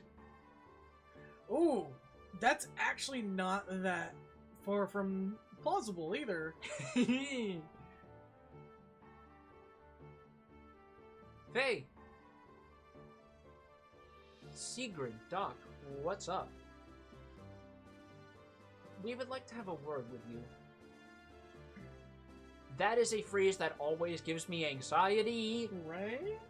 Like, if you're going to open with that, try to follow up with something like, okay, first of all, we don't mean this in a bad way. You're not in trouble, Faye. Just breathe. Just breathe. Oh god, no, you're breathing too much. Faye, Faye, listen to me. Faye.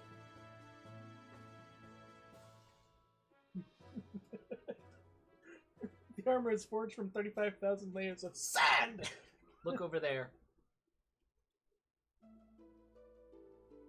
Oh, here's that tune again. There he is, being all introspective. Hey, Dad, can you hear me? Ever since I first looked in Faye's eyes, I knew. That guy punches shit real good. Like, I never saw anyone who does the Shaolin monk shit legit. I thought that was only in movies, Dad. Can you believe this shit? He's the same as me. He'd understand me, or so I thought. Did I just imagine it? I have no confidence. If I follow after you, Dad, it'll be like I'm some decoration. At the moment, I can't even carry out your will, let alone rescue Margie. I told him he was only running away, but I'm really the one who wants to run away. Like standing in the wind. Oh. The young master asked me to apologize to you. Pretty strange, huh? He knows it's best to apologize in person.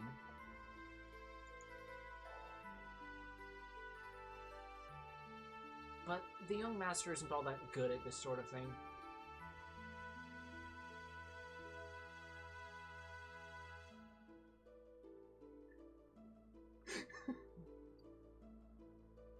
He may not look it, but he's really quite lonely. He's always searching for a friend. We, his minders, can't become his friends. Even if we wanted to, he just wouldn't see us that way. He knows that. Why, you ask? It's because of the burden that he bears. It must be difficult for one so young to carry so heavy a responsibility. But he does try to do his best, you know? That is why we stick by him. It has nothing to do with him being the prince.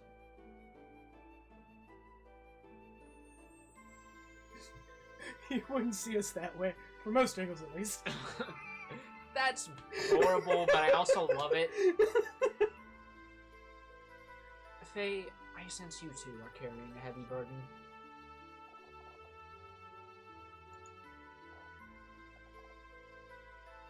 This might be a selfish request, but would it be possible for you to help the young master?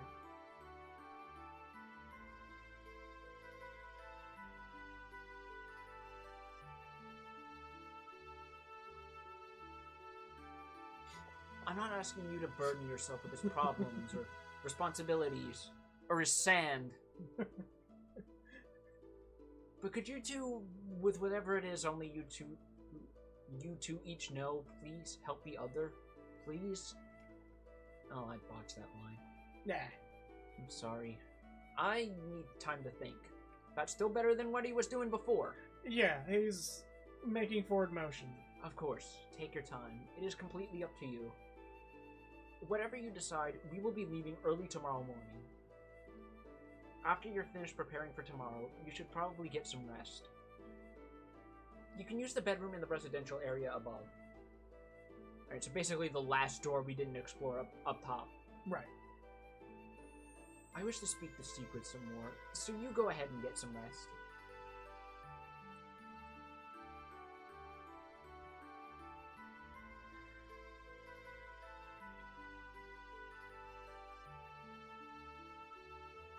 So pretty much hit the elevator. Yep. And there's one last... Before I do... Well, I mean... I'm pretty sure there's going to be one more chance to commit to that. Anything else I'm missing by chance? No, that is everything of note in this area. All the optional scenes, all the treasures. We've seen the only store here. Right. We've seen all the sand. All the sand. We've taken inventory of sand. Every little grain. No. That's world map. That's world map. Oh, right. It's the... You just passed it. You literally passed the door. It's the one in front of the elevator. The one that would be convenient for a player to go to for a rest stop. Right. That you passed by immediately. Yeah. We even have a save point here. Oh, yeah. Oh, hey, it's Nurse Bonesaw. Bonesaw. Alright, I think she has something interesting to say if we talk to her with this gentleman over here. Oh. Apparently, experience is X, or 3 times, or triple when he's alone. Right, because experience is split among your party members. Which means if you were to go out there, you could power level. And remember, this game level scales your party. So even if you grind with him alone, the other characters still receive a portion of that leap to them. Even characters you have not yet recruited will still be scaled to match his level. Now here's the question, do I want to take the time to do it, or... No, because there is a time that will be better for grinding, because if we're grinding alone, that also means the party members we currently have will not earn death blows. Oh, also, there's mention of some spirit troopers that have an interesting rare drop. Huh? This is just what Kyler is saying in chat here. Yeah, there's a rare enemy we can run into in the desert. We will still be able to run into it. It's not like it goes away. But just, it is something to keep in mind when we do eventually get to a point of, like, grinding or, like, showing off enemy mobs on stream. Okay. We do want to save, though, because we went through a lot of dialogue, which, again... Better? Huh? Is that better over there? Much more visible? Yeah, it helped a little bit. Anyway, okay. we're just moving some stuff around on our end. Yeah, sorry about that. Trying to get because the way we have our setup here, I'm sitting a little off to the side from where my boy is here, so I can't get a perfectly good view of some of the monitors. Like one of them is slightly angled and the other is a little too far away from me. Okay. All right. Yeah, that's much better. Okay. Anyway, so, all right. So yeah, we're just gonna. I think we're just gonna proceed with plot for now. We will definitely take a look at the enemies after this because there's some stuff going down. Okay. And again, we want to save because we went through a lot of dialogue before we go forward. Try to talk to Liver. Yeah. When you were sick, just tell me. I'll give you a big shot and fix you up right away. That's not how that works. Oh wait, I think it's the guy she's talking to. I still know how that works. Alright. This injury's so pathetic. I can't let the master see me like this. But, Oh! Please, be more careful. Good medicine always tastes bad. Everyone knows that. Next is your shot. You're glaring! Also, if you turn the camera, she has a new sprite where she's holding a giant needle. Christ. That thing is the size of a newspaper. Get that thing. I would be like, get that thing away from me. Hidden party member. Right? No, not really. Costume for a certain someone.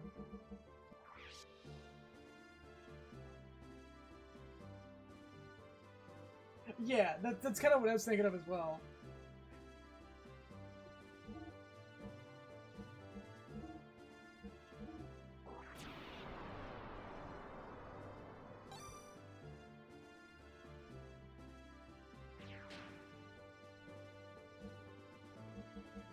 Okay, so at this point... So we want to talk to that guy standing in the corner over there.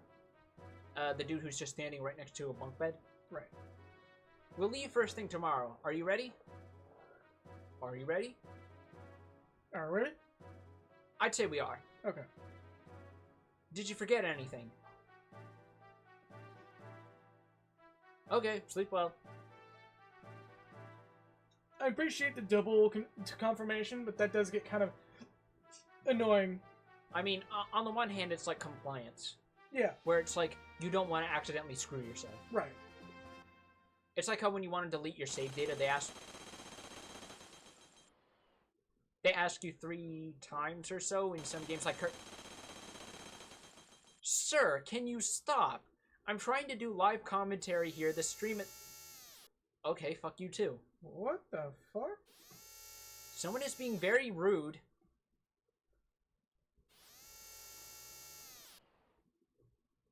Is this a camera? Confirmed. It's their base, alright. Oh? That rock was easy to break through. Let's see that. You don't see sound. Yeah, that man has a face and a half. He has a face made of rock. Right. Which is not sand. It's gravel, but harder. Like, he basically has like a... Like, that dude basically had like raccoon features. These lambs sure live in a nice place. Look at that. Remember who else used the word lamb? Yeah. They built this place far better than the facilities at Bledovik. For the Bishonen Bros. Ketchup Man. Oh god, that reminded me of Chrono Cross. Yeah. It's probably a hidden fort built when their old king was still around.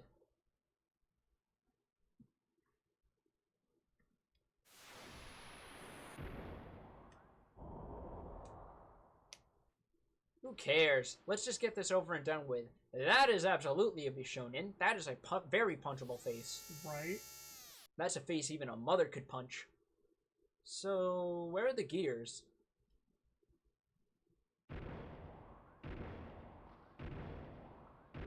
Nobody's questioning this noise.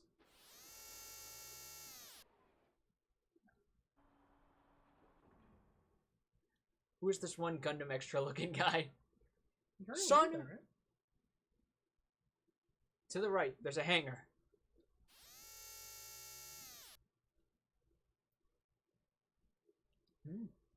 There we go.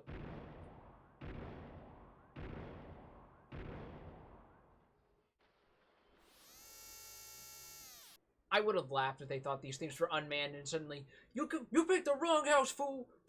Right? These are Dermos. They're standard pirate gears. Ah, ignore those. We can take them out fast. Why not take a few? Even if we only get those, it was worth sneaking in. Alright, Spariel is now in place at the back. Get ready to take out anything that gets in our way. Prep complete. Okay, over here. Any time is fine. Go!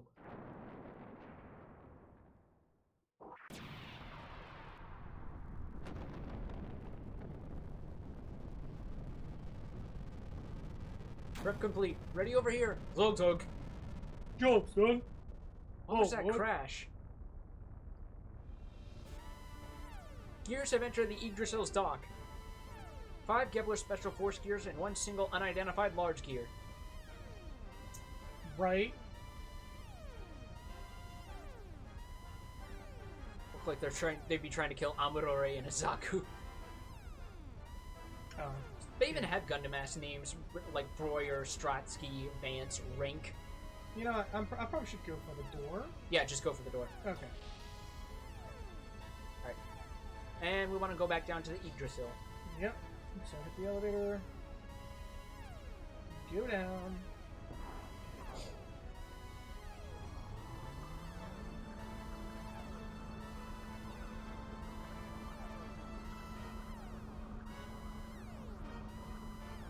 Ah, so you're saying Zaku's have superior sand technology.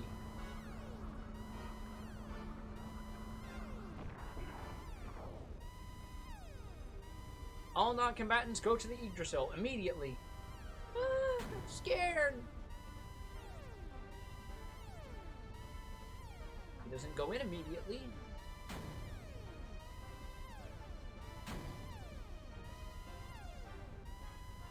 Hey! Wow, that dialogue comes fast. Faye, quick, it wasn't now! Faye? Bart and the others are already fighting. Aren't you going to do anything? Do you still think it has nothing to do with you?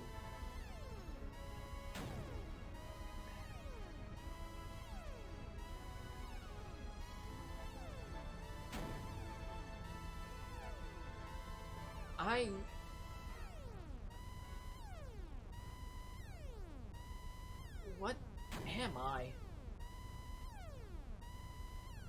Faye, I don't think now is a good time to be introspective. Like, I just imagine bullets and missiles are flying overhead while he's doing this. Like, he doesn't realize there's 2 gears just having a shootout nearby, and he's sitting here like, what even is my life? He's just like, yeah, now's a good time to have an existential. That old man called me the Slayer of God. Am I sand? I want that kind of power. I just want to be sand. My strength, my home, my hands. Why do they call them? Shut that alarm down! I'm brooding.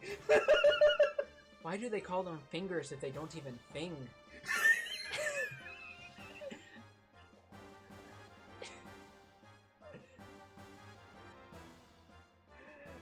Fucking hell. I think I took out most of the small fry. Force officer. There are at least 4, maybe 5 of them left.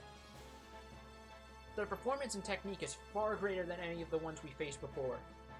Alright, so no, like, mini dungeon with Bart. We just skip right to the highlights reel of the actual bosses. Right. Damn it!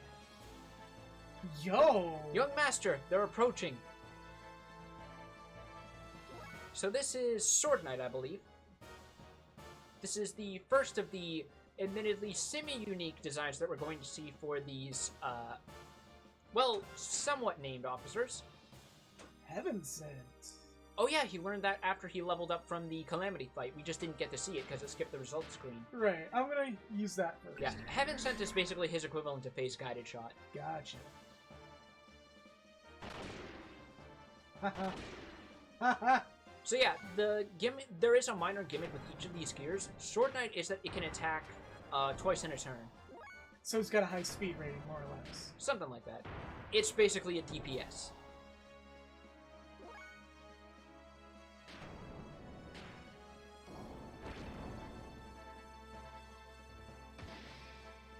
That's a good design, though. I dig that. Yep. Again, it attacked twice with the aptly named sword parts. Yeah. Yeah, these guys are basically just our ally Zaku whatevers. I don't know if the Federation had an equivalent to these. So I wouldn't know what the comparison is. Although I guess technically because we're like the no, because we're like a separatist faction, these technically would be Zaku's for us, wouldn't it? Right. Is it just flick a coin into... Timing on that was amazing. Oh, suddenly minor voice acting. This is one of the only places we hear this, and it's super weird. Yeah, that's... He attacks with smiling and throwing money. He really is upper class. Right. We get 300 gold for that. Mason, does this gear work? Yo, Shitan. Pardon? Yes, it works, but... Alright. Good enough for me. Well, out of the question, it is still under maintenance. It is nowhere near operational. It's alright, Mason. Master Sigrid, but for a gent like the good doctor.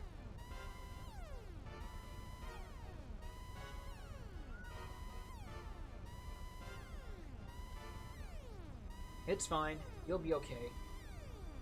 It may not even be enough for him. Master Secret. I just love that line where it's like, actually, no, I don't think this thing is going to be enough for him. What are you talking about? So, yeah, Sigrid definitely knows a lot more about Shitan than is being let on. It has been 5 years since I last fought. Yep. I hope I can still remember.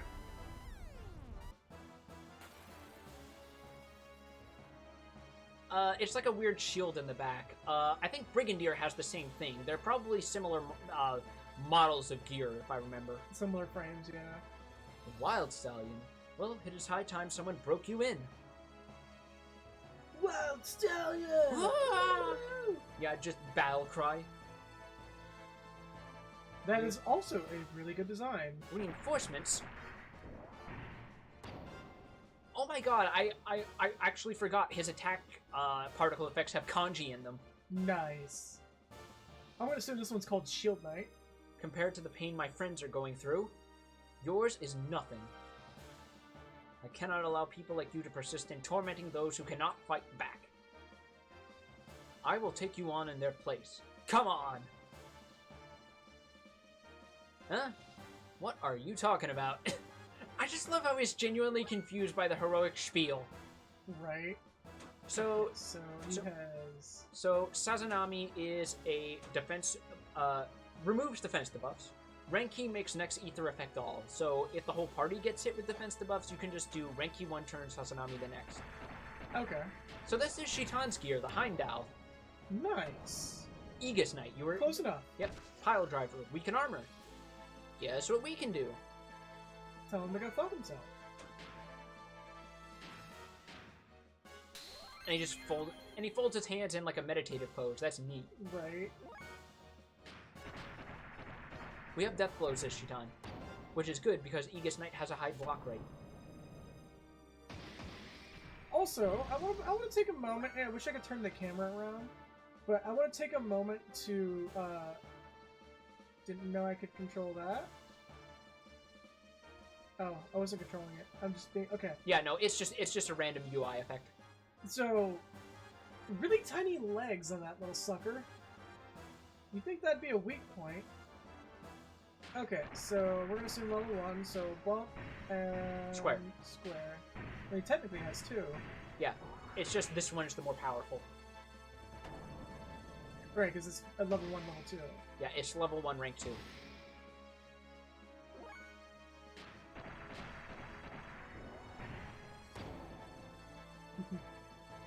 When the battle finishes, I like short shorts, they're breezy and easy to wear. The line is comfy and easy to wear, sir, you charlatan. I think your next death blow will do it. Probably. So just like triangle square. Or triangle triangle if you want to see what that one is.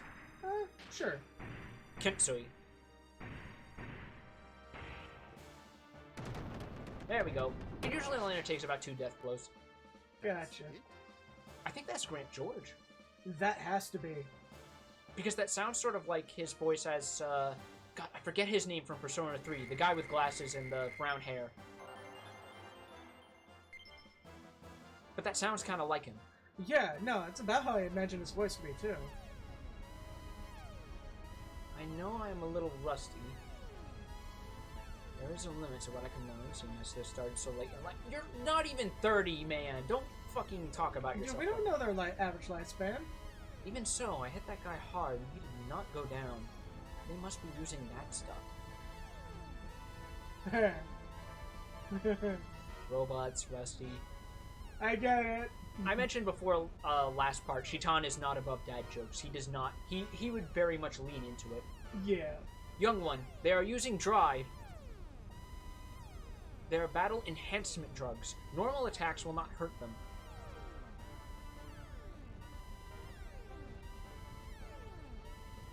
Are you serious? So that's how they keep at it, huh? Crap. This'll never end. Faye! That's okay. We'll get by without him.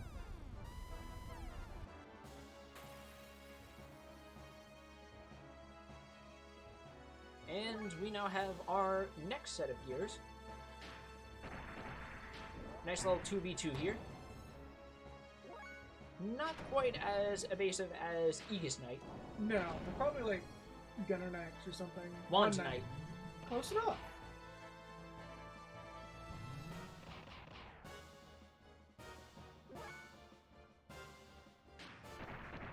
Alright, triangle square.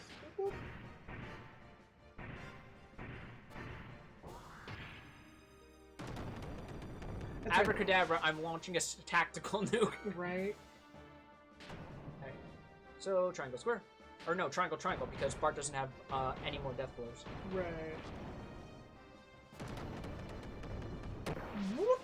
So I must go now. My home planet needs me. So there is a minor gimmick with them that you finish them off fast enough you didn't see. If you KO one of them and the other is still alive, it will start using a far more powerful attack. Ooh. Everybody getting them level ups. Yep. This game is pretty generous with giving you XP. If only because there's a lot of conversation scenes, so if they're going to cut down on one thing, they may as well cut down on the need to grind. Where do you think you're going? Stop it! How admirable. Now, what kind of sound will you make when I do this? Defender of children! Why are you fighting? What are you doing? What does fighting get you? What if this was your home? Uh-oh, he's learning how to Mamoru. I'm gonna see him Claw Knight. I mean, we had the scene earlier when Faye fought a friggin' T-Rex on its own, so I think that kind of evens it out. Right. Goddamn, the damage on that. Claw Knight! Hey! 2 for 5. Well, I'll say 2.5 because Shield Knight was close enough to Aegis Knight. Yeah. Alright, let's do a level 2 on this guy, because fuck him. Fuck him in his stupid face. Right. Alright, so square triangle. Oh no, that's right. It stops you if it's enough to kill so you don't waste the fuel. Nice. I still want to do it. Extra armor plus 2. Faye! I knew you'd come around. We'll talk later. We got big trouble coming down on us now. Yo! Look at this spinny boy. Look at this death dreidel. Coming like, it's your boy! Of course the biggest enemy to sand would be a giant drill. Right. So here's the actual boss of this dungeon, and he's kind of unimpressive. He's nowhere near as tanky as Calamity, plus we got 3 gears instead of 2 now. Sparrow. But let's say it's like... Superior, but not superior in a sense. I think it's a corruption of Spiral. Right. And we're gonna take a super brief break, real quick. Yeah, because we may as well take a little BRB. No, I just gotta use the restroom. Yeah. So, Well, I've been quick sitting on BRB. food. I didn't want to eat with the mic on.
Okay. And we are back against the actual boss of this rush. Also, going to warn you, this is not going to be the last time we have a plot-induced boss rush. Not by a long shot. That doesn't surprise me. It's an RPG. Yeah, not only that, it's an RPG with distinctly anime-esque story progression, so this game loves its 2 or even 3-step boss rushes. Yeah. Get the wiggle boy! Oh my god, he actually is just a top. Yeah, he's literally just a giant drill. Remember, you can't actually heal. What you can do is punch the shit out of this boy. Probably should have used a death blow. Yeah. That's fine. So, blah. And you actually knock him on his ass. We might want to do Wild Smile, because remember, a lot of his... I think all of his attacks are... physical. Yeah. The only attack that isn't is, I think, a debuff of some kind. So, Okay, he just, farts really hard and makes a weird earthquake. Okay.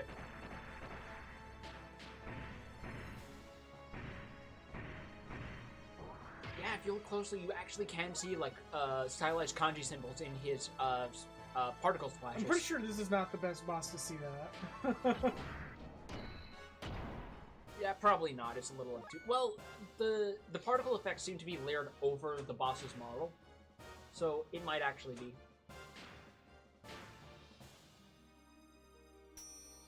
Bling! Is it 0 damage? It's immune to super libs.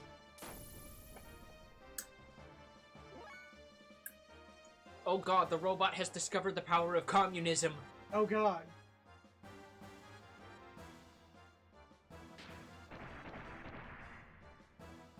Let's see. Alright. Remember... Oh yeah, I see what you mean now. Yeah, when you see attack level... Remember... Alright. Fucking talking over myself suddenly. Just remember, because it's something that you kind of forget, because it's been a week every time we play this game. Whenever you see attack level 1 or higher, you can do a gear death blow. So, do a gear death blow. I was gonna opt and wait for level 2, but... I think just doing attack level 1 every turn is better damage per turn. It just takes it more cool. Yeah.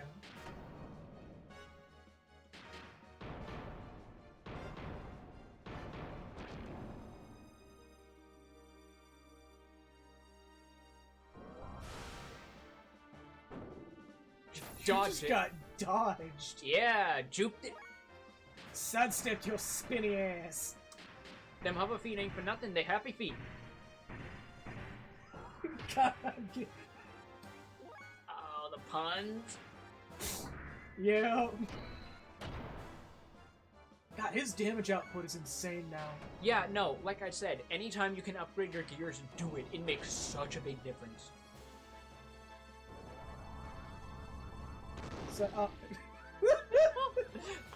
Sidestep. Yeah, he's getting clowned on. I wonder... Okay, so the ether attack affects all. Is that on... It gets hit by... That means if, say, multiple characters get defense debuff, he can just wipe them all out in one go. Okay.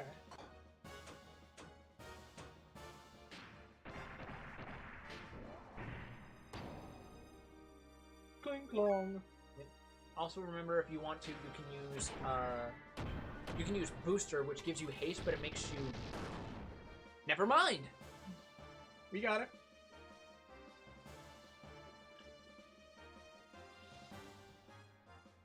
I think this guy knows the drill. I'm not sorry. Twist ending, he's dead. Wow, Faye jumps from 19 to 21 from that. Jesus. Yeah. Iron Valor. That's right, because I can still learn death blows. Well, that was a ether ability because Oh, it was in ether. yellow text. Okay. Death blow abilities are green text. Green, right. And Chitan got a level up. Everybody getting level. We get 1,700 gold and a beam coat. Huh. Gears have their own very unique equipment, remember. That is a gear accessory. So, my question is...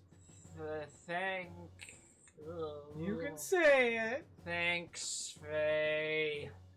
You having a stroke there, Bart? Bop. Bop. Bop. Bop. Thank you, Faye. Don't know how we could have done it without you.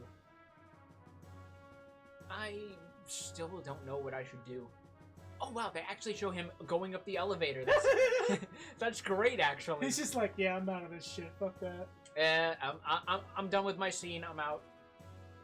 What Bart's doing isn't for his own gain. He walks this path he believes in, one step at a time. The path made of sand. Made of miles and miles of sand. Wishing only for the happiness of those around him. I, on the other hand, don't want the sand. like this is Faye just realizing he literally has no idea what he wants to do with his life now. I thought I didn't have a path I could take. I thought I didn't have a path that I could take laid out before me. But like you said, that's just running away. I must find my own path. Right, Doc? If Bart wishes, I'll cooperate with you guys. That's all I can do now. But I think I'll find the path I should follow as I help others like you. Moreover, I can't turn my back and ignore what such a terrible group of people are doing to others. Thanks, Faye. He's getting his courage up a little. He's coming along. He's starting to look past the sand for what it is. Just sand. We must infiltrate Ov and rescue Margie now. Gebler has discovered this base, so we should leave a small garrison and evacuate while we still can.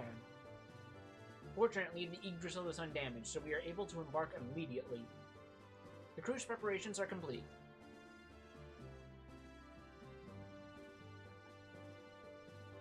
Whenever you are ready, Master Faye and good Doctor, please accompany the young master to the bridge. Dr. Uzuki, Master Faye, I thank you from the bottom of my heart. I would truly appreciate it if you would be so kind as to stay with us and help us out on our rescue mission. Hey, alright. Let me say goodbye to the women before we go. How about fuck you, Bart? Let's go now. I mean, we could. But there's literally nothing for us to do here, so we may as well. Okay. So we want to go to the bridge, which is through there, with the big Xeon logo and everything. Yeah. Well, not quite the Xeon logo, close enough. It might as well be. And we want to save. Oh. Wrong button. Yep.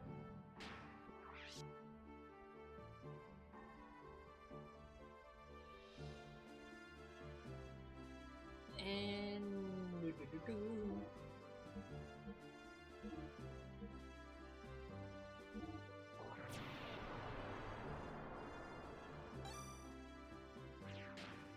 Hey, I want to take a second to look at something I just noticed. what? It takes even longer to load when there's more memory on there. Doesn't Yep. it? It's my own fault. Huh. What?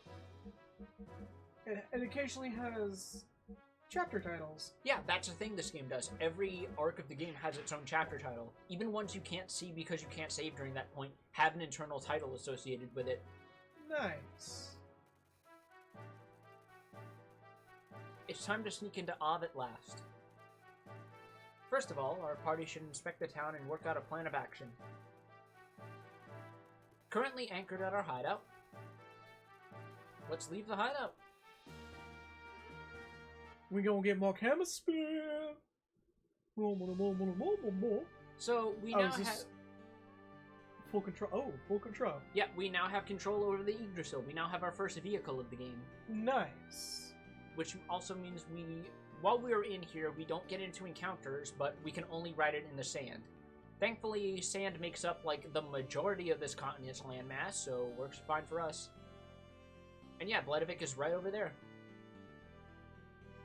I think we can enter the Yggdrasil by pressing the menu button, and anytime we enter the Yggdrasil, it fully restores our character's health, ether points, and it fully tops off our gear's HP and fuel. Okay, so should I do that? I say just to be safe, because I don't know if we automatically healed after that. Faye and Bart were still missing ether points, so... Gotcha. So... It just goes automatically. You don't need to go to the hangar or anything. It just heals automatically. So just going inside? Yes. Okay. Which is very good for if you want some shortcuts on grinding. Gotcha. But first we want to at least look at Bloodibik a little bit before we do it, because this is a very, very, very, very, very, very good place to grind. Because enemies will drop a decent amount of money, and gear upgrades are only going to get more expensive going forwards. Plus, it'll be very good to teach our characters death blows here. But again, we don't have to worry about that yet. We can go into Bloodibik and investigate a little more. However, we can't go in from the Yggdrasil. So we want to press circle to disembark, and we're in our gears automatically. One more thing before we go in, though. Walk away so you don't see the name of the... Alright. Press the shoulder buttons. Press them simultaneously. I think it's either the front buttons or the back buttons. You're pressing them simultaneously? Back shoulder buttons. You automatically disembark from your gear simultaneously. You don't need to go into the menu. And you can press it again and go back in. Oh! Should have said triggers, but... Yeah, I forgot the new terminology because I'm used to shoulder buttons. I should have just said L2 and R2. Yeah, though. I was about to say, because there's like 2 shoulder buttons. Yeah, and I forget because of Xbox 360, we call them triggers. We call the back buttons triggers now. Okay, so... Yeah, so it's L2, R2 simultaneously. You can't do it when you're standing in front of a town, though, because that's where, like... Because I think it fucks with, like, sequence triggering or something? I don't know. But you can enter towns even when you're in your gears. Ah. By the way, sub-map for the entire town. Neat. Also, cutscene. You literally took 2 steps.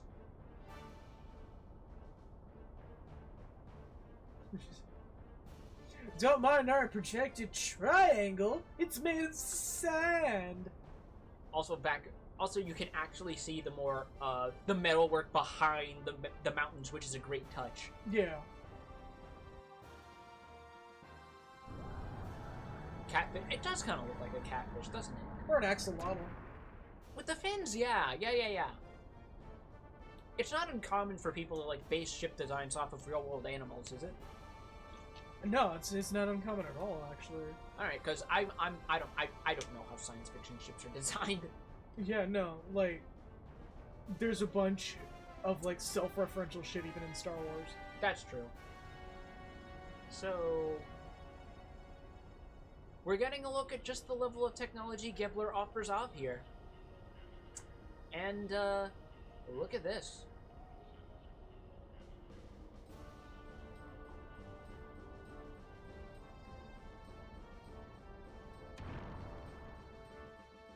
Homie riding in style? Docking complete. All sections secure. Gravity distribution normal. Shutting down propulsion system. Begin docking procedure. Cancel the alert status. Begin repairs and resupply immediately. Look at this important new character right here. Right? He gets his own portrait and his own grimace. Yep. And his own high collar. They both get a high collar. The Prime Minister and General Vanderkalm are here to see you, Commander. What a dismal welcome.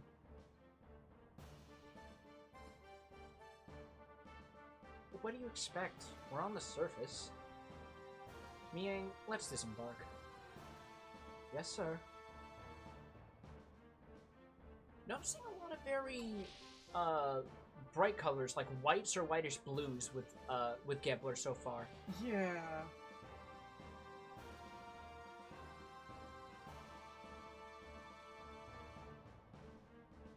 Well, Commander. You've only just taken command and already you are achieving splendid results. You dispatched those irksome Kislev units in a matter of days. I'm very impressed. I will never get over the fact he just walks right by him. Like, Just does not give a shit. I can't believe you were beaten by such a small force. I've only just taken over my post, and already you have embarrassed me. I'm sorry, Commander. They were more persistent than we anticipated. Sir, is there a reason why there's just a big old blue cross painted on your face? Sir, you have something. Never mind. Never mind. Mortal Bounce guy, right? Who failed attempt at Highlander cosplay. More like failed attempt at a Mortal Kombat design. I wanted to be Shao Kahn! I wanted to be a Shao Kahn skin in Mortal Kombat 11. They had a new model gear that was very mobile. I couldn't get a lock on it with the main gun. Yeah, yeah. Oh my god. Listen, don't get cross with me, boy.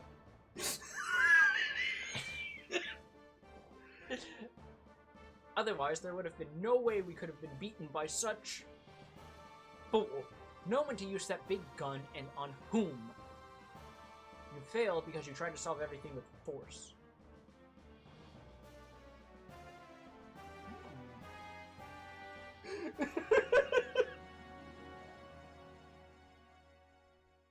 It's a real I plus. think the same character is actually in Xenosaga. It's like the same name, the only difference is like the tattoo on his face is skewed to the side so it looks like an X. Huh.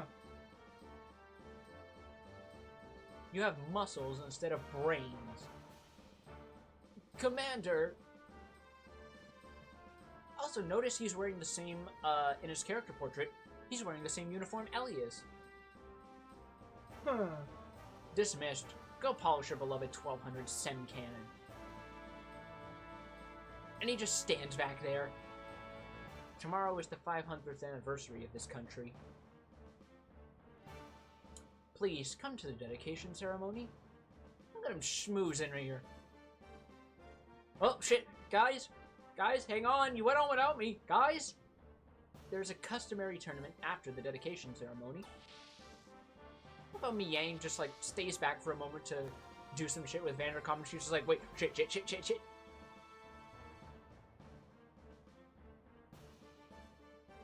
What about the incident in that report?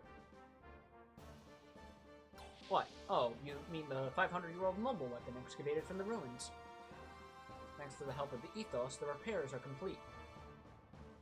I thought we could announce it on the day of the dedication ceremony. Toys like that should be given to Vandercom. I'm talking about the Fatima Jasper. I already have obtained one half of the crest, but I haven't been able to get her to tell me where the other half is. She is a rather strong-willed girl. Probably off in that back room going, "You'll never get it out of me alive!" You're not being rough with her, are you? Oh, Mr. Commander following Geneva Convention rules. Right? Of course not. I know how you despise vulgar acts like that. You said that girl is the Holy Mother of Nisan. Is she upstairs? Yes, in the East Tower. Miang, could it possibly be a relic? Yes, but there's still no response. There seems to be a barrier or something. However, we do know from the 500-year-old records that one certainly exists in this vicinity. It's probably well preserved, too. Let's meet her. I want to talk to her directly. Miang, you come with me. Yes, sir.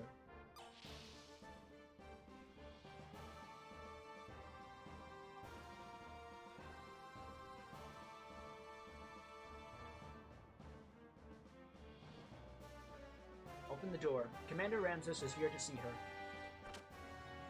Commander, please.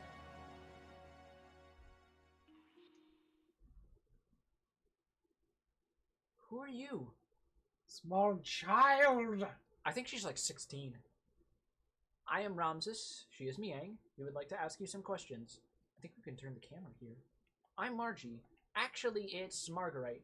What do you want to know? My favorite food? I think chiffon Nissan. I like cake. Chiffon Nissan is my favorite. I haven't had it in a long time. Marguerite, we want to ask you about the Fatima family treasure. I'm talking about the Fatima Jasper. You see, I'm keeping the piece you had in a safe place. But I don't know where the other piece is. Do you? No. The one I had, you took from me.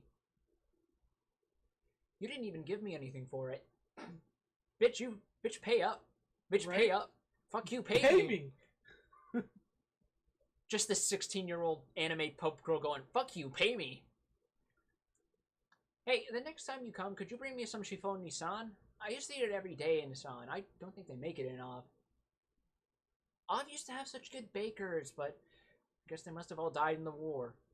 All the bakers all died in the war. They call it the Great Bakery Battle of Bakery 7. The Great Bakery Battle of Bledevik. The Great Bakery Battle of 9996. That's not entirely a joke. The canon year of this game is 9999. Jeez. Yeah. I don't know much about cake. I accidentally hit the cardboard box behind us. Yeah. But I'll see if I can find some for you next time.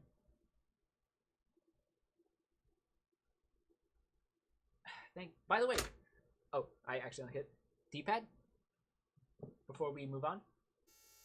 What? You can move the camera. You could have moved it this whole time. There's something we want to see here. Turn it right a little and down. All the way down. Alright, now I think you can use the shoulder buttons to zoom in and out. It's either shoulders or triggers. Alright, no. And turn to the right. Down more. You see it? You see it? I see something peeking. I think you have to zoom in or out of it more. I can't zoom. Try square. Oh. There you go. Can you go down more? Alright, try triangle to zoom out. Oh. Move circle. There we go.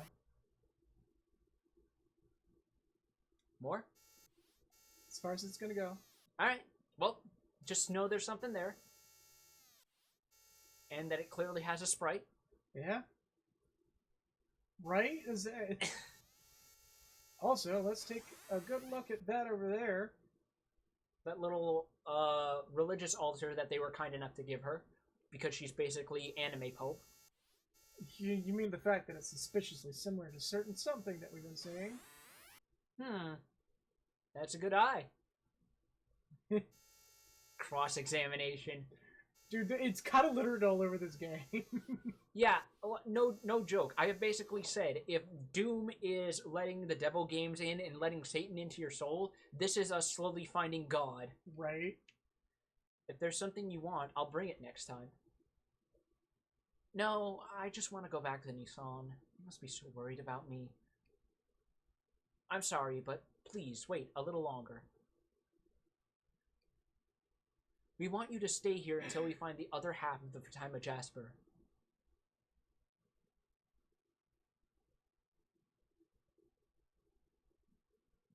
I'm amazed you talk that much. He can handle women as well as he says.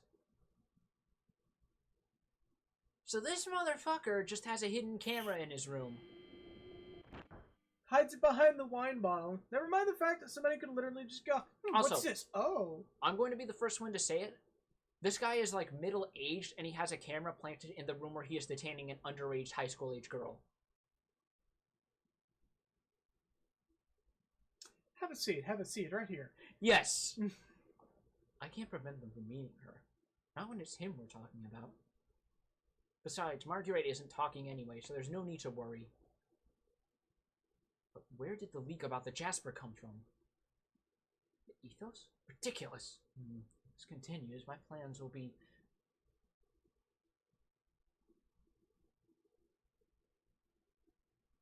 We'd better find out who's leaking out our information immediately. In the meantime, we'll have to administer some truth serum to our guest, Miss Marguerite. We must find the other piece of the Fatima Jasper as quickly as we can. I just imagine...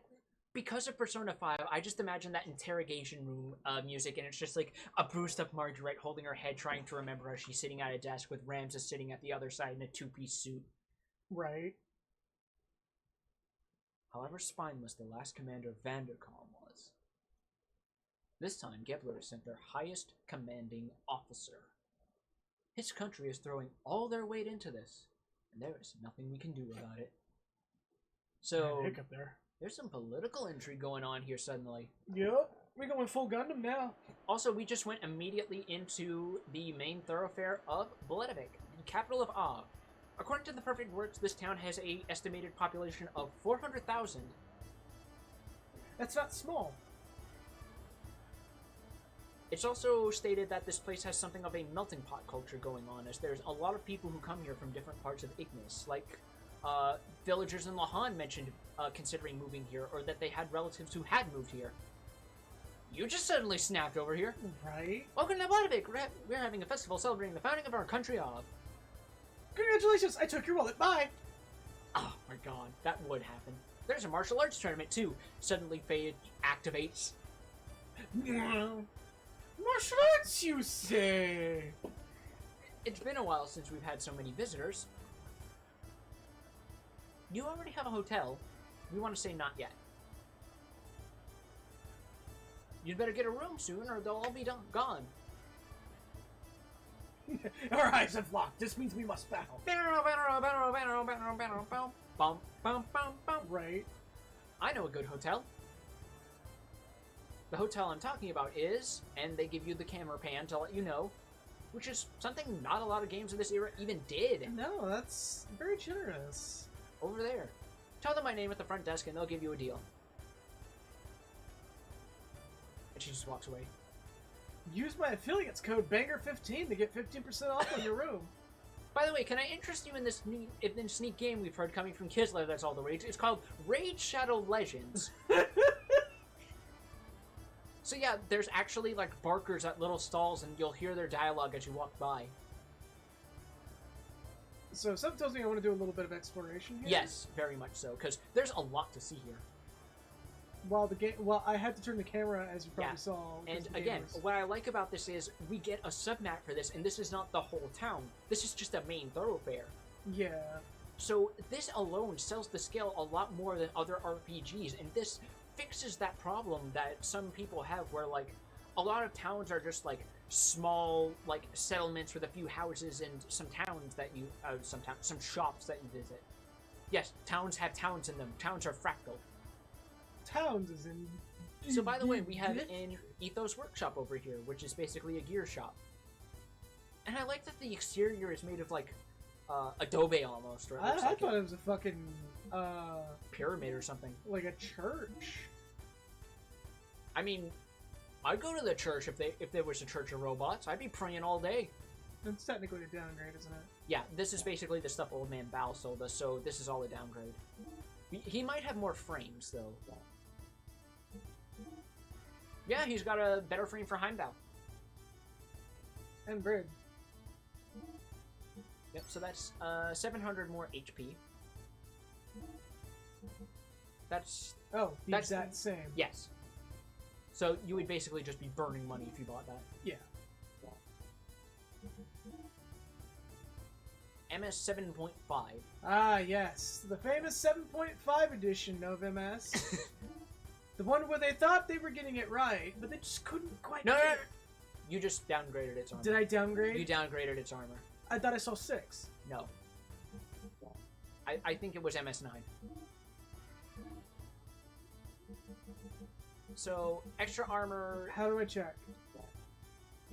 Oh, no, it was 6. It was 6. Okay. So you did upgrade, but it just wasn't an optimal It was upgrade. a very like small and kind of suboptimal in my opinion. Yeah, upgrade. But it's better than 15 nothing. more defense. To be fair, we're not going to be using Heimdall super much in this game. Shitan sticks around more for on-foot sections than he does gear sections, which is good because Shitan is like one of the best on-foot characters. Gotcha. Mechanically, though, his gear is kind of boring, honestly. It's basically just the second Weltall. Right. So it's practical, but it's like nothing to write home about. And we actually see one of those Sand Trooper gears getting serviced.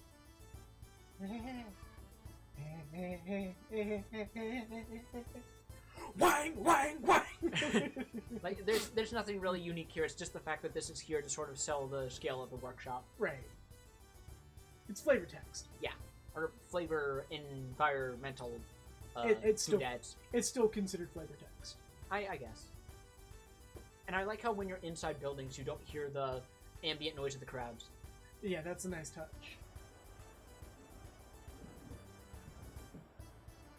There's just a box kid sitting on his box. If you use this box, you can climb up fast. Use it? Okay. If you do ask him to use it, guess what? He charges you. Yep, he charges you 5 gold each time. Yeah. And the moment you get back up there, he jumps back on the box. And then charges you again if you talk to him again. Well, see, little does he know is he happens to be a little tiny Goomba that I can just go boop, boop, and just tell him to go fuck himself.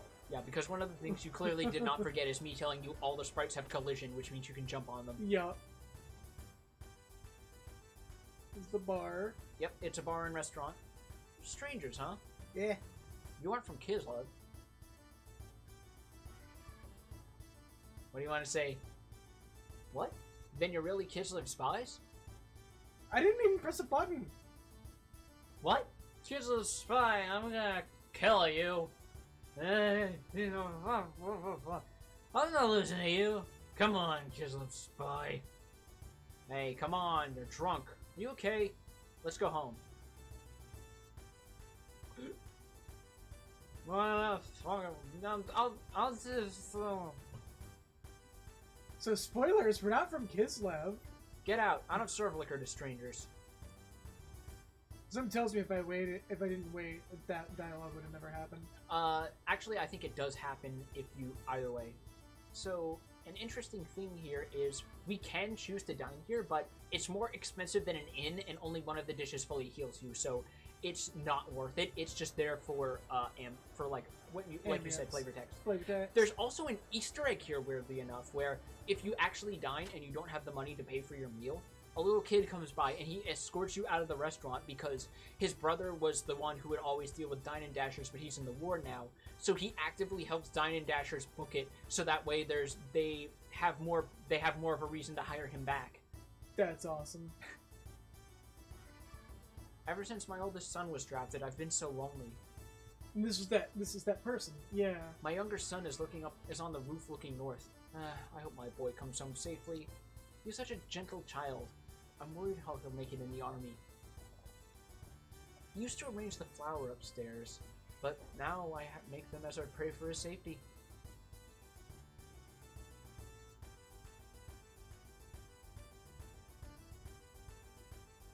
And we see a bunch of flowers and like wreaths up here too, which is fascinating because again, this is a desert. This is the capital of a desert country.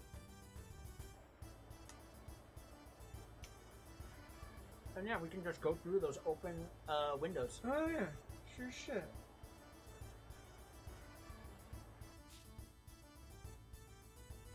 Hi. What's going on? How dare you come into other people's rooms through the window? You never seen Peter Pan?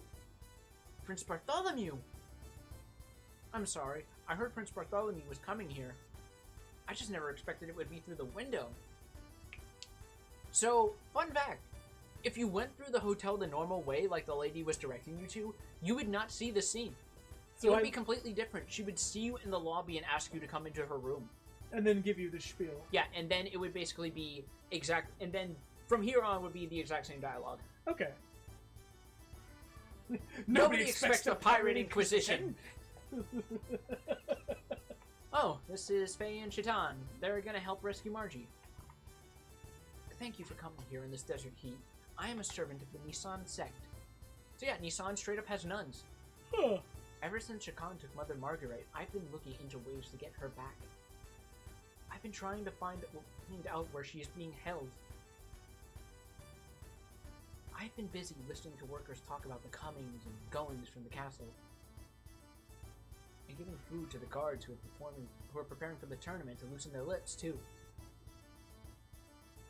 I mean, if you give a man food and booze, he's going to be more likely to talk. Right. The problem is how to slip into the castle. I thought about it a lot, but it looks pretty bleak, I'm sorry.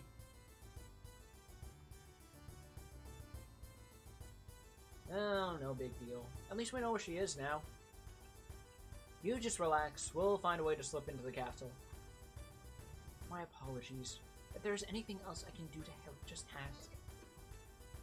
Do you have any good leads? Not yet. We're gonna hit the streets for info now. And then we'll think about the rest later. I see. I'm very relieved that you're all here. Please come see me again if you hear anything new. So, the objective for this part of the game is we want to hit the streets like Bart said, and we want to basically shop around for more information on leads to the castle, how to get in there, all kinds of stuff.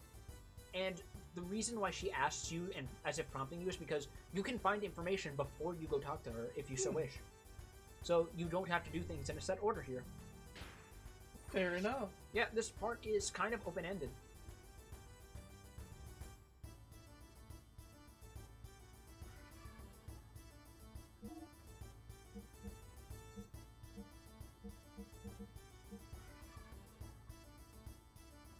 I know, Rad is about to make that remark as well. The three dudes just come out of the nun's room. Look, you guys, if you're gonna keep going up there, I better, the only context I better hear people praying to, hear people invoking God's name in his prayers. Right? Get him out here. Mm-hmm.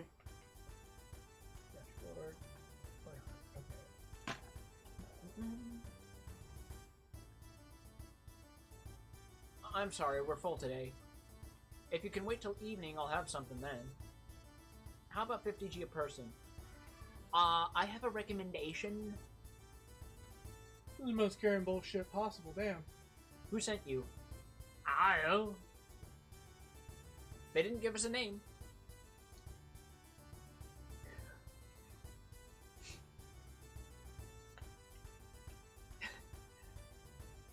I want to see his name is... Just say I don't know. Okay. She never gives her name, but okay, I'll mark it down to 40G each. So that's 120 a night. Nice. But remember, the Yggdrasil is a free heal. Hey, don't pull my leg.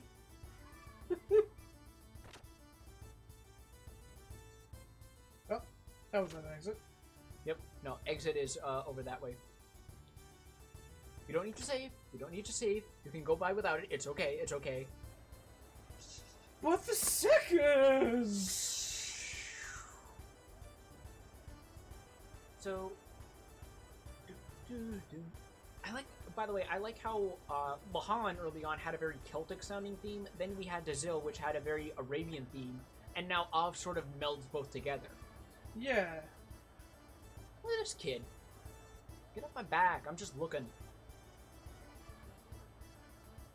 Welcome. Are you going to the Festival Plaza?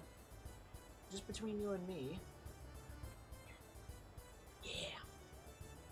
Us 500. Hey, you! Show me what you're hiding. Give it back now, and I won't tell your folks. What are you talking about, lady? I'm not hiding anything. You want to see? See? That's strange. You can't accuse people without proof. Come on, lady. Street urchin out. Right? So go up those stairs. I know some stuff is missing, but that kid didn't have anything. Guess I was mistaken.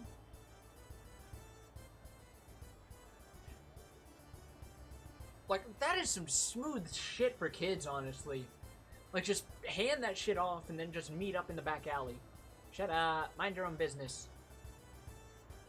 Hey, man, will you feed us? Sure? Maybe? We've got some, like, old-ass jerky here that's been sitting in our pocket. Then lend me 1,000 G. I thought so. We do actually get something out of this later if we give them money. Really? Yes. So should I? If you want to. Do I? Can I afford it is the real question. 5,000. Yeah. Fucking... And we're going to get more because we're going to grind off camera. Then lend me 1,000 G. Sure. Wow. Thanks. You're really nice, man. I mean, mister.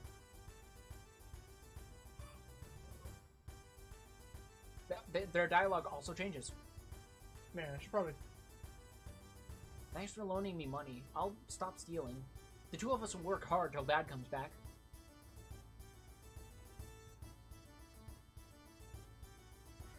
So you just gave them a shitload of money and they decided to not steal anymore. I doubt that, but let's give them the benefit of the doubt for a second there. Right. There's more to see on the other end of town, too.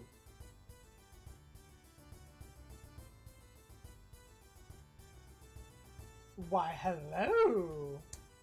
You can sell those here, but... First off, 150 for a fang is a ripoff. Yeah. 300 for an eyeball is not bad. 600 for a scale is pretty much the same as what you would get if you sold it at a shop. 500 actually, but yeah. There is another vendor in the next town we will go to that will buy for way better than what this person is offering. Fair enough. That is a lie, sir and or madam. I can't really tell. Old person sprites are kind of ambiguous in games of this era.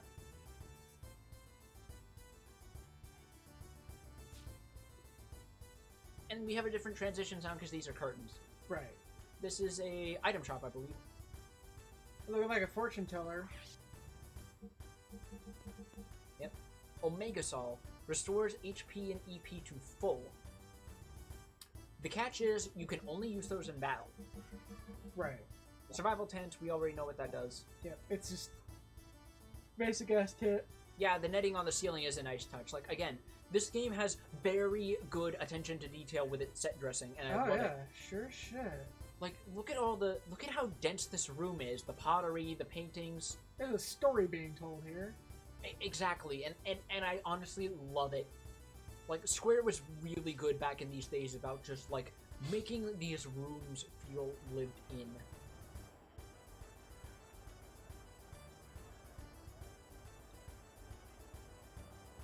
I believe there's also an armor shop down there. I'll work my way around. Yeah. Gears left steam heads. Not that one. One of the... I mean, that is a room you can go in, but... Right there. Armor. Okay. And there's the European spelling, too.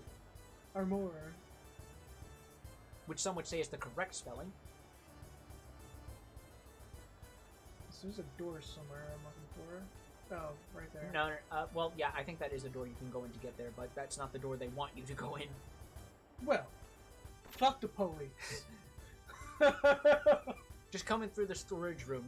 Just fucking go ahead. Just be that one asshole in Walmart. Hi.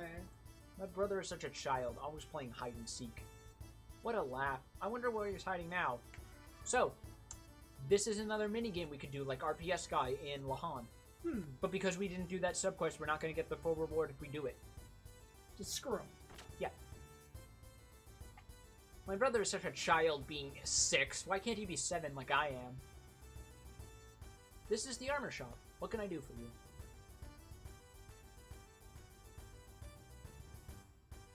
Hold on. Your itch. You go itch. So, we have new tiers of armor here. Blue was good, or was Blue is a decrease, red is an increase. Gotcha. So we have leather vest and leather hats. We got one of these each for free on the prison ship. Right. So we can get Shaitan up to date if we want. We might also want a leather hat for Bart. Although Bart's current chest armor is better than what they're selling. Yeah, because yeah. And armor is, and that's pretty cheap right now, honestly. Yeah.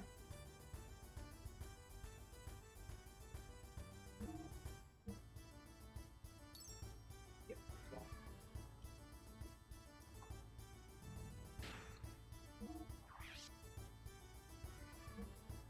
Yeah, he has a red mail, which is a unique piece of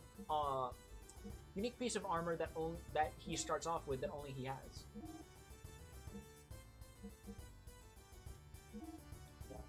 Took off his glasses. My glasses. And he has both a power ring and a stamina ring. The stamina ring is only +2 defense, so a leather hat is going to be more than that. Gotcha. Step shoes, evade value +2. He got them Air Jordans on. Right. Got them high tops. You forgot to give Bart the hat. Oh. You gotta give Bart his hat. Yeah, sorry, I'm getting tired for some reason. Okay, so, Stamina ring. Yeah. Because it's only +2 defense. Right. So that's like immediate upgrade.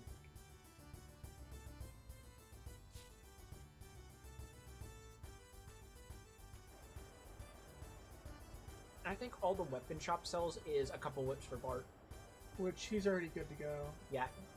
Although I would laugh if we go in there and there's a whip upgrade already. We haven't even used his standard whip, and now we're not even going to use the whip we got for free for him. Right. Okay. So where is it? It's back to the it's to the right of the armor shop. Oh. So go back to the armor shop. So go back up here. Yeah, I do like that you can jump on those awnings. Yeah, right here. here. No, that's a nice touch. Hello, small child. This is the weapon shop. I'm helping out while my dad's away in the army. Yeah, it's so... Oh With a snapper! There is a better... Oh my god. So hold on. First, we have the leather whip that was standard, and we sold that because we got a leather whip in his room, and now we already have a better whip in the store. We have not used him for on-foot combat once. Holy shit. No, but shut up, though! He's got a whippersnapper! What's a whippersnapper, you ask? Well, let me whippersnapper you! I mean, I will admit, that is a fantastic name for a weapon. Oh, for a whip? Yeah. Yeah. So, let's just give it to him like yesterday. Young sir, berries, buy some berries. You want some dingleberries? You gotta sit on that dialogue, sir.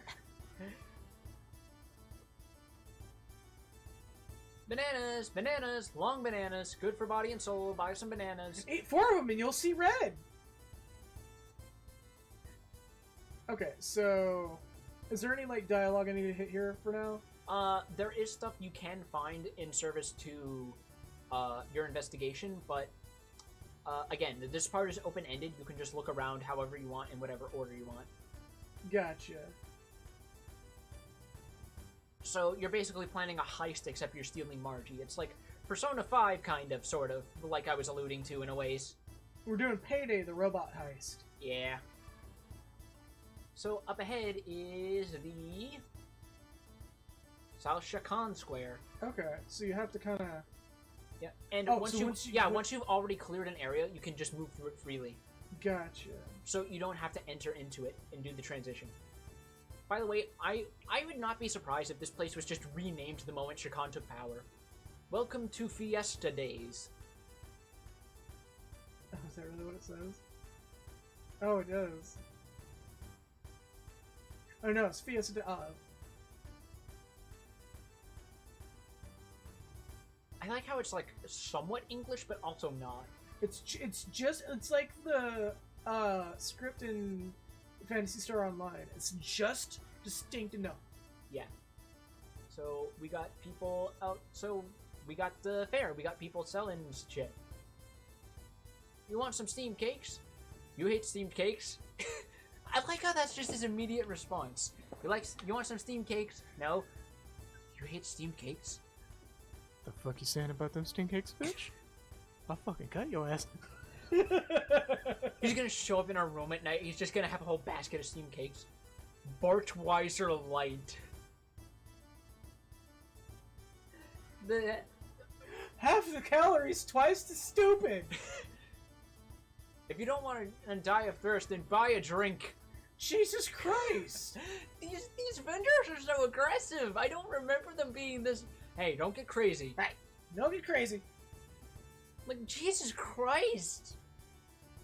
It's supposed to be happy fun time, and they're just like, let me fucking hustle you. We do actually want to buy something from here. We want to buy a gear figure. Okay. Mini gear. Got us a 1/20th model Bring Arts figure over here. Yo, can we take a moment to look at this lanky boy? What are you talking about? Like, you okay there, Chico? Inside the tent is a whole other world. My heart is a balloon, flying up into the sky.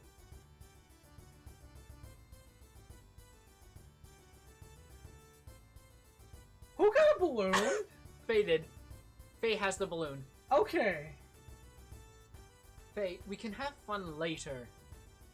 Yo, if we don't see Gonzalez now, we ain't gonna get them silver points. My god. By the way, we can talk to these people.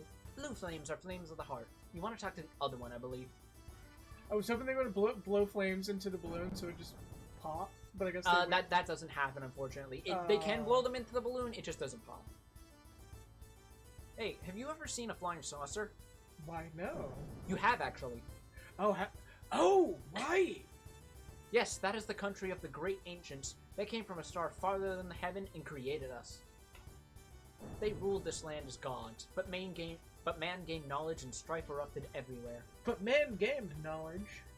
Man gained knowledge, man became gamers, and everything changed for the worse. Suddenly they're complaining about a blue furry character showing up. They're telling you if you don't get mad at Fortnite, what are you doing with your life? It was a peaceful place with a civilization far more advanced than ours. Are you listening? They're still alive. Have you noticed that sometimes people disappear? They're taken by what I call sky people. They are trained as soldiers to rule over the earth again. The time is near. God's army will appear out of nowhere. Haven't you heard? Don't defy them. You can't win. They will make a paradise on earth again. That's what my research has shown about the sky people and the saucer. Sir? Man, can y'all motherfuckers believe this shit? No. I mean, he pretty much just is there all by himself. No one is talking to him. No one is listening to him. Look at Hans Mole Man over here. I'm a fortune teller. My specialty is finding things. You must go to Holy City Wendell to get your fortune told. I delve into your subconscious to search. One tries 50 gold. Let me delve. This is literally useless. Okay.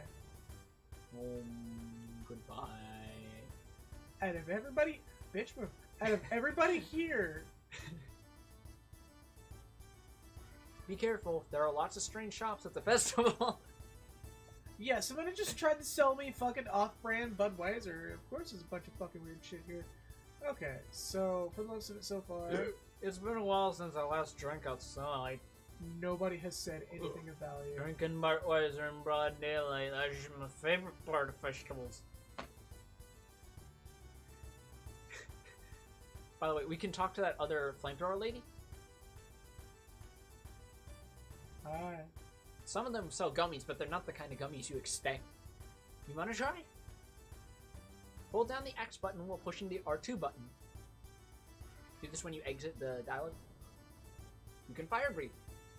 Or breathe fire. I do English good. By the way, there's a unique thing. If you talk to them as they're about to swallow flames, if you move. How do you like Blood of it? I mean, honestly, to be serious, this game has great location diversity.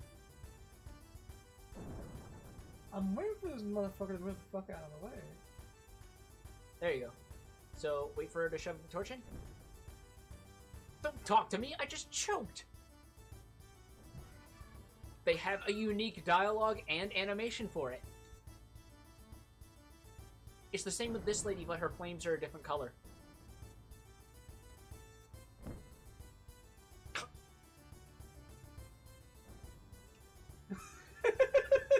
Just randomly breathing fire at people. See, the way you do that, and because it comes out so much wimpier compared to them, it seems less like Faye is breathing fire and more like he's vaping. He's just being that asshole.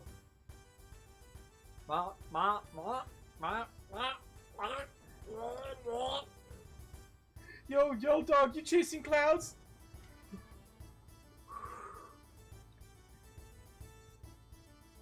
Oh my god, I just realized Gollum over there is actually turning to stare at you.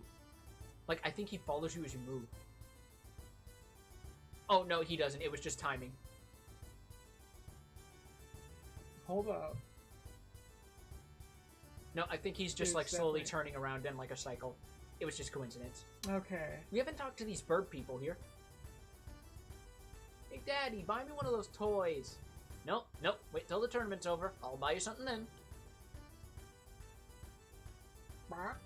You shouldn't spoil kids. So yeah, by the way, this game just has animal people in it who we have not seen at all in Lahan. I wonder if it's like Arnai Village in Chrono Cross, where everyone there was secretly racist. I totally forgot that was a thing. Yeah, everyone hates you when you go back with dim. No, go talk to the kid. Oh, oh shit. Shit. The castle's up ahead. If I go, it'll cause problems. If you're going to go, the two of you should go by yourselves. I'll wait here. Can I back out of this? Yes, you can. Go to the castle later. Alright, go talk to the kid. The chicken boy. Chicken Little. The kid's just like, I want Folk Gummy! I want Funko Pop! The time for Folk Gummy has ended. The time for pain is now. I want the toys in that store. Wow, that figurine you have. It's really neat. I wanted that. He won't say this unless you buy it, so... Here, my child. Let me teach you about Gunpla. Thanks, mister. I'll keep it forever. That's it. As thanks, I'll tell you a secret. Oh. I heard this from my grandpa, but you know that restaurant in town with the fish tank? And that treasure box in the tank? Inside it, there's a gold nugget. Good, huh? Here's the best part. There's a secret entrance in it through the underground waterways. This is top secret, okay? And you're the only one I've told. Really, thank you.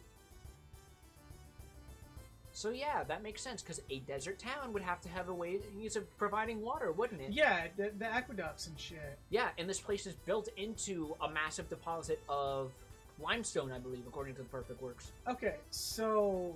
We can go to the castle, or we can go back to the main thoroughfare for more info. Both are valid. If we go to the castle, we can just come back and Bart will rejoin us. We need to go there anyway.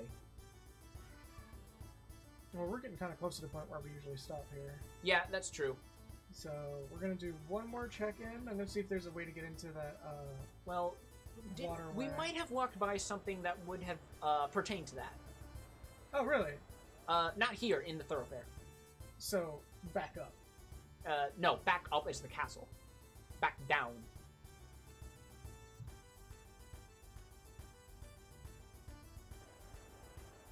Okay, so... somewhere in here... You'll want to go up on, I think it's back where the weapon and armor shops were. No, you passed it. Oh my god, these dialogue boxes. Yeah.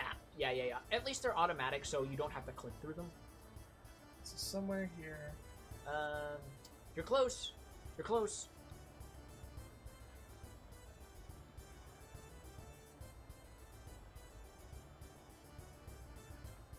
Look at that. No good, no good. You won't open it without the key. Many years ago, a kid got lost down there. I think it was the kid from the armor store. The one who is supposedly playing hide and seek.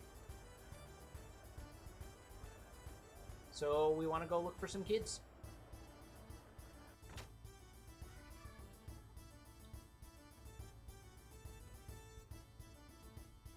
Yep, we need to find the kid playing hide and seek. So he's tucked somewhere around. He's outside, but he is strictly in this area. Gotcha.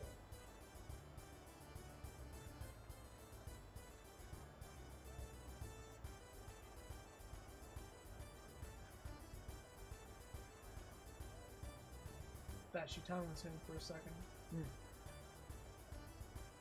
I wonder, where's he hiding? Can you help me too? I'm assuming that's a yes. It doesn't matter either way, I think. I'm busy then. We're busy too. Busy playing hide and seek.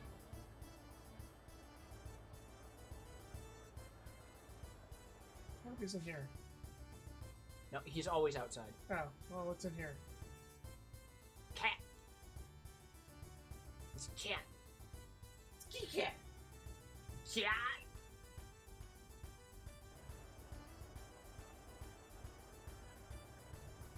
Like, there's quite a bit to see in these houses, if I remember. There's a couple of little events you can see that flesh this town out a bit more and the people living in it. Oh. No, you can't go up there. I think that's an invisible wall. Yeah. I mean, you have to appreciate that I tried. Yeah, and then it looked like it was possible anyway. Like, the devs are probably just like, no. Alright, so this is all just shops, so we want to go look on the other end where the restaurant was. Gotcha. I think we want to actually go up on the rooftops. So we can shortcut through the bar or through the hotel. We're gonna do through this. Yeah, and those guards are just no longer here. So yeah, this is the restaurant that kid was talking about with the fish tank, remember? Yeah, this So that chest you see over there, thing in there, yeah. you have to find a way to get there. And we may just find it one day. Soon. Perhaps next stream. The audience can't see him stroking my chin, so why did I even fucking bother? Right. That's definitely standable. Oh no, unfortunately you just slide right off if it's not properly synced up to have collision. Yeah, which looks to be none of these. I just see somebody. Sand versus steam. That's great. It must be the steam. The tension is killing me. Oh no, stream. You've looted one cat.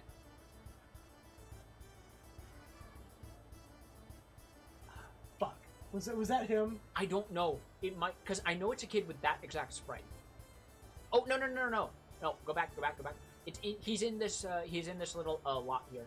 He's in this little empty lot, holding it down for Makimura Makoto. We're playing hide and seek. You wanna play? I wonder what happens if you hit no thanks. Afraid you'll lose, eh? Okay, so you can just do this without playing hide and seek with him at all. It's been a while since anyone asked me about that. Everyone wanted to know about it back then. Well, I was still a kid when we hid in there. Actually, I got lost. Pretty embarrassing. At first, I thought I could follow the current out, but the grills stopped me. So, I swam against the current. The speed of the current is always changing, so if your timing's off, it's really tough. I hear it's the opening and closing of the floodgate that changes the speed of the current. Oh, and some told me this is how you get into the castle.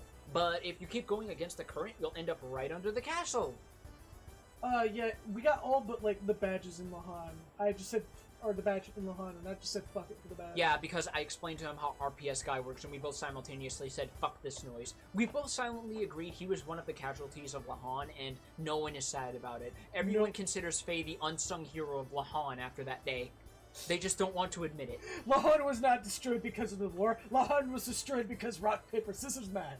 Rock, Paper, Scissors Man's addiction was so consuming that it drew Lahan into unyielding despair, and only from its destruction and cleansing could hope emerge once more. Yes, I do believe we grabbed the mermaid tear. Yeah, we grabbed the mermaid tear, Midori's ring, the spider, and the spider web. Yeah. And I also told my buddy over here, that is the only point the game does that. That is the only point in the game it does something like that. For some reason. Probably because that was the area they cut out for the demo, so that was meant to give people more to explore, but only time in the game it does that. Huh? The key? The old guy who's always sitting on the bench by the east well has it. So that's the bench, that's the guy we were just talking to. Really? More stuff we can jump and get. In off, you mean? Because there are a few things we can see with, like, NPCs to talk to. Oh yeah, that's actually something I was going to bring up when we did the infiltration. Because, again, he's playing this blind, I am his guide here. That's like a minor thing, though, that even I didn't know until someone else's Let's Play I read up on. I think this guy? The well key? Yeah. I've got it. I'm in charge of the Waterworks Association. What are you gonna do with the key? Spider, search underground, rescue Margie, steal from the castle. Which one are you gonna pick? There's actually dialogue that you could have seen before where this guy talks about how he hates Shakan's guts.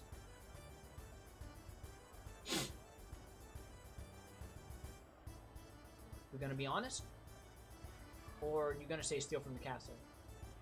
Which is technically a half-truth if you want to think about it that way. Bamboozle the restaurant. You You big fools! You kids are thinking of playing around and living the easy life while other kids are out there spilling their blood on the battlefield. Shame on you, shame! You don't deserve to live here. This whole town is rotting away. Damn that Chakan! Don't get mad, Gramps. It's a joke. A joke. Look at me. Do I look like a thief to you? You're a pirate, Bart! You're a pirate! It turns... Yes! Well, shit. I don't get it. Oh? Oh, you! No. Couldn't be. It's like Locke's whole thing in Final Fantasy VI. I'm not a thief. I'm a treasure hunter. Prince Bartholomew, I thought you died in the accident. You're still alive. Still alive, and I'm gonna save my cousin being held in the castle. That's why I gotta sneak in through the waterways. So, help me out here, Gramps. Barthier, I'm not a thief. I'm the leading man. Yeah, that sounds like Balthier pretty for the T from what I played in 12 so far. Received well key. So, if you had answered honestly and said rescue Margie, he would have given it to you immediately. But if you pick any of the other options, he gets pissed and Bart jumps in like he did there. Dragon Quest XI came out. 12 is a good game. It has a couple problems, but it's one that gets too much shit for how good it actually is. Yeah. No, I will confirm Balthier is like... Yeah. I'm glad there are people like you worried about the country. Okay, so... I'm hoping there's a save point as soon as we get in there, because I feel like the moment we start this, we're gonna don't go in there yet. Remember, this is us doing recon. Right. But yes, we will have a chance to save before we go in there proper. And that's all we need to investigate on this side, I believe. The only other thing we need to find is up at the castle. Okay. So we can knock that out real quick, and then we can save, and then we'll probably do some off-stream grinding before we proceed further. For next week, yeah. Yeah, because again, this is an ideal spot for grinding out death blows and money.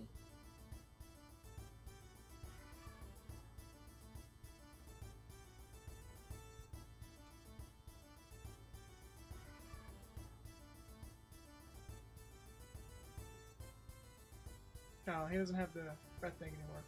Yep, nope. Yeah, because when you leave, you actually see the balloon slowly drift away when you exit. Aww. And so I can just imagine Faye like, my balloon, no! Faye, Shitan just like, Faye, we can get you another one. But I liked that one! I want a purple one! No, I want that purple one! I want that magenta one!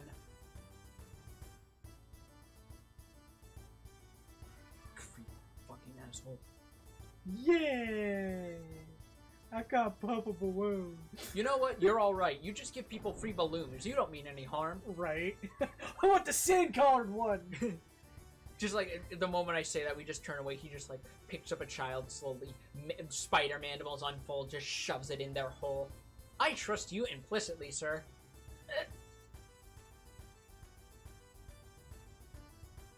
So yeah, we're getting the same dialogue. You know, dead Prince here, if I show up suddenly, things are gonna get whack. So, let's the two of us go. Okay, be careful. Alright, so it's just gonna be Faye and Shitan here. Not that it matters much, because we're not gonna get any fights here. We're in a town. Yeah, Kyler, a lot of that sort of... Oh, there goes the balloon. Goodbye, balloon. Bye. Oh, God, that is weirdly heartbreaking to me for some reason. Okay, so... It's like that one scene in Wild Arms 1. Yeah. So there's an interesting fact about the Pinello thing. A DS game that nobody's fucking played called Wings of the Revenant, where she actually gets a lot more of her personality and all that stuff taken from the original, actually used much better. Yeah, the thing with Pinello is that they had finished story and character development stuff for her, but it all got left on the cutting room floor for some reason. I wouldn't be surprised if Wings of the Revenant was supposed to be... It might have been them taking that stuff that they, for some reason, left out of 12 and just repurposing it. Yeah, because there's a lot of interesting. Yeah, 12 was a very labored production. Not nearly as labored as 15. Yeah. But As much as I like 15, I'm not gonna pretend it didn't have problems. Yo, dude, try to pick the champion? The champion of what? Huh? The champion of the tournament. Excuse us, we have only just arrived and know nothing of the tournament. the champion of sand. The prize winner gets 12 million sand. Wait, 12 million sand as in 12 million grams or 12 million pounds or 12 million sand. Okay, 12 million sand. Okay. Every year they hold a big martial arts tournament here in Ob. It's Gasand. Every year they hold a big martial arts tournament here in Ob.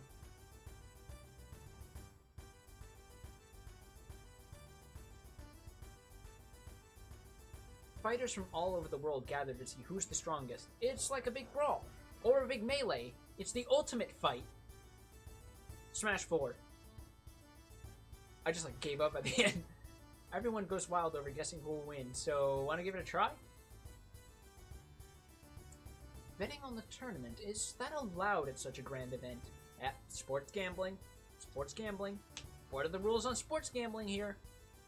You bet, the soldiers are crazy about it. If Kislev attacked tomorrow, Ob would be dust. Bingo! Light bulb goes off in the doctor's head. What are you gonna do? Registration's not over yet, but all the strong ones have signed up. The rest are only after the consolation prizes anyway. But then if they're dust, that would mean they were sand.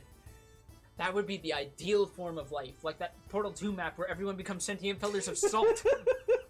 Sentient pillars of sand! Let us wait and see. Some strong ones might still register. What a bunch of cowards. Hey, we can use this to our advantage. If you create a stir at the tournament, the guards will be watching you rather than their posts. It'll make it easy for us to sneak into the castle and rescue Margie. What do you think, Faye? Will you enter the tournament? Who, me? While you draw the guards' attention, the young one can sneak into the castle. Surely you see that it is the only way we will get in. Right, let us go sign up. So, we have a bit of a plan set up here. We have our infiltration... Oh, and Faye, do not use your real name. Make another suitable one. Right, because we don't want to risk them knowing our real names in case they realize we're associated. Right. So yeah, this seems to be our plan so far. We help cause a stir by making the tournament the hypest it's ever been, and that helps Bart sneak into the castle through the aqueducts. I think it's any one of these registration booths. We just gotta talk to the guy at back. This is the tournament registration booth. Please sign in here. So we can pick a name from any two of these four.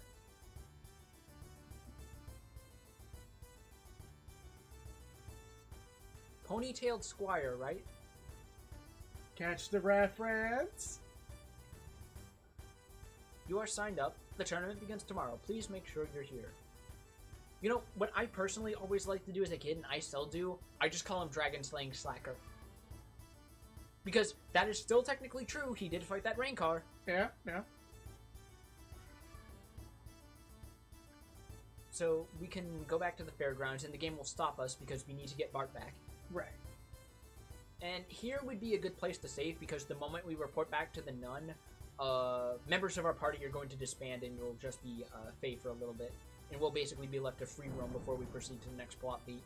Okay, so this would be a good point to... Yeah, this would be a good point to save and, end the stream for now, and then we'll do some off-camera grinding before next stream, which will be either next week or the week after next. Probably next week. Yeah. So, I mean, nothing big is coming out.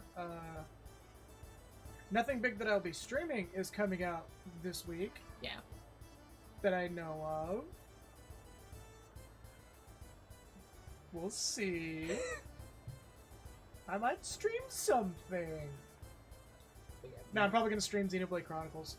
Yeah, and again, like I said, we're going to have that we're going to have that fascinating moment of you replaying that game after having context from this, and it's like, oh my god, and it's like your third eye opens.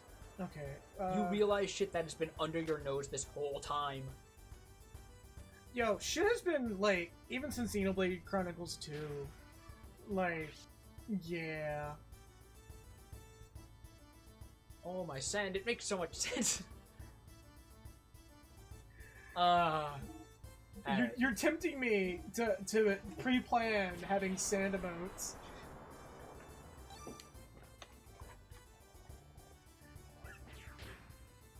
Anyways, thank you all for coming, and thank you so very much, Kylor, for following. Yeah, thank you guys for showing up, and for the new people here who are watching this guy experience a game I have been raving about for years. He's seeing it for the first time, and like, I'm still holding you to you saying in stream 1, an hour into this game, I am retconning my childhood. Right. Well, anyways, once again, thank you all for coming, and hope to see you next stream. Thank you. Bye-bye.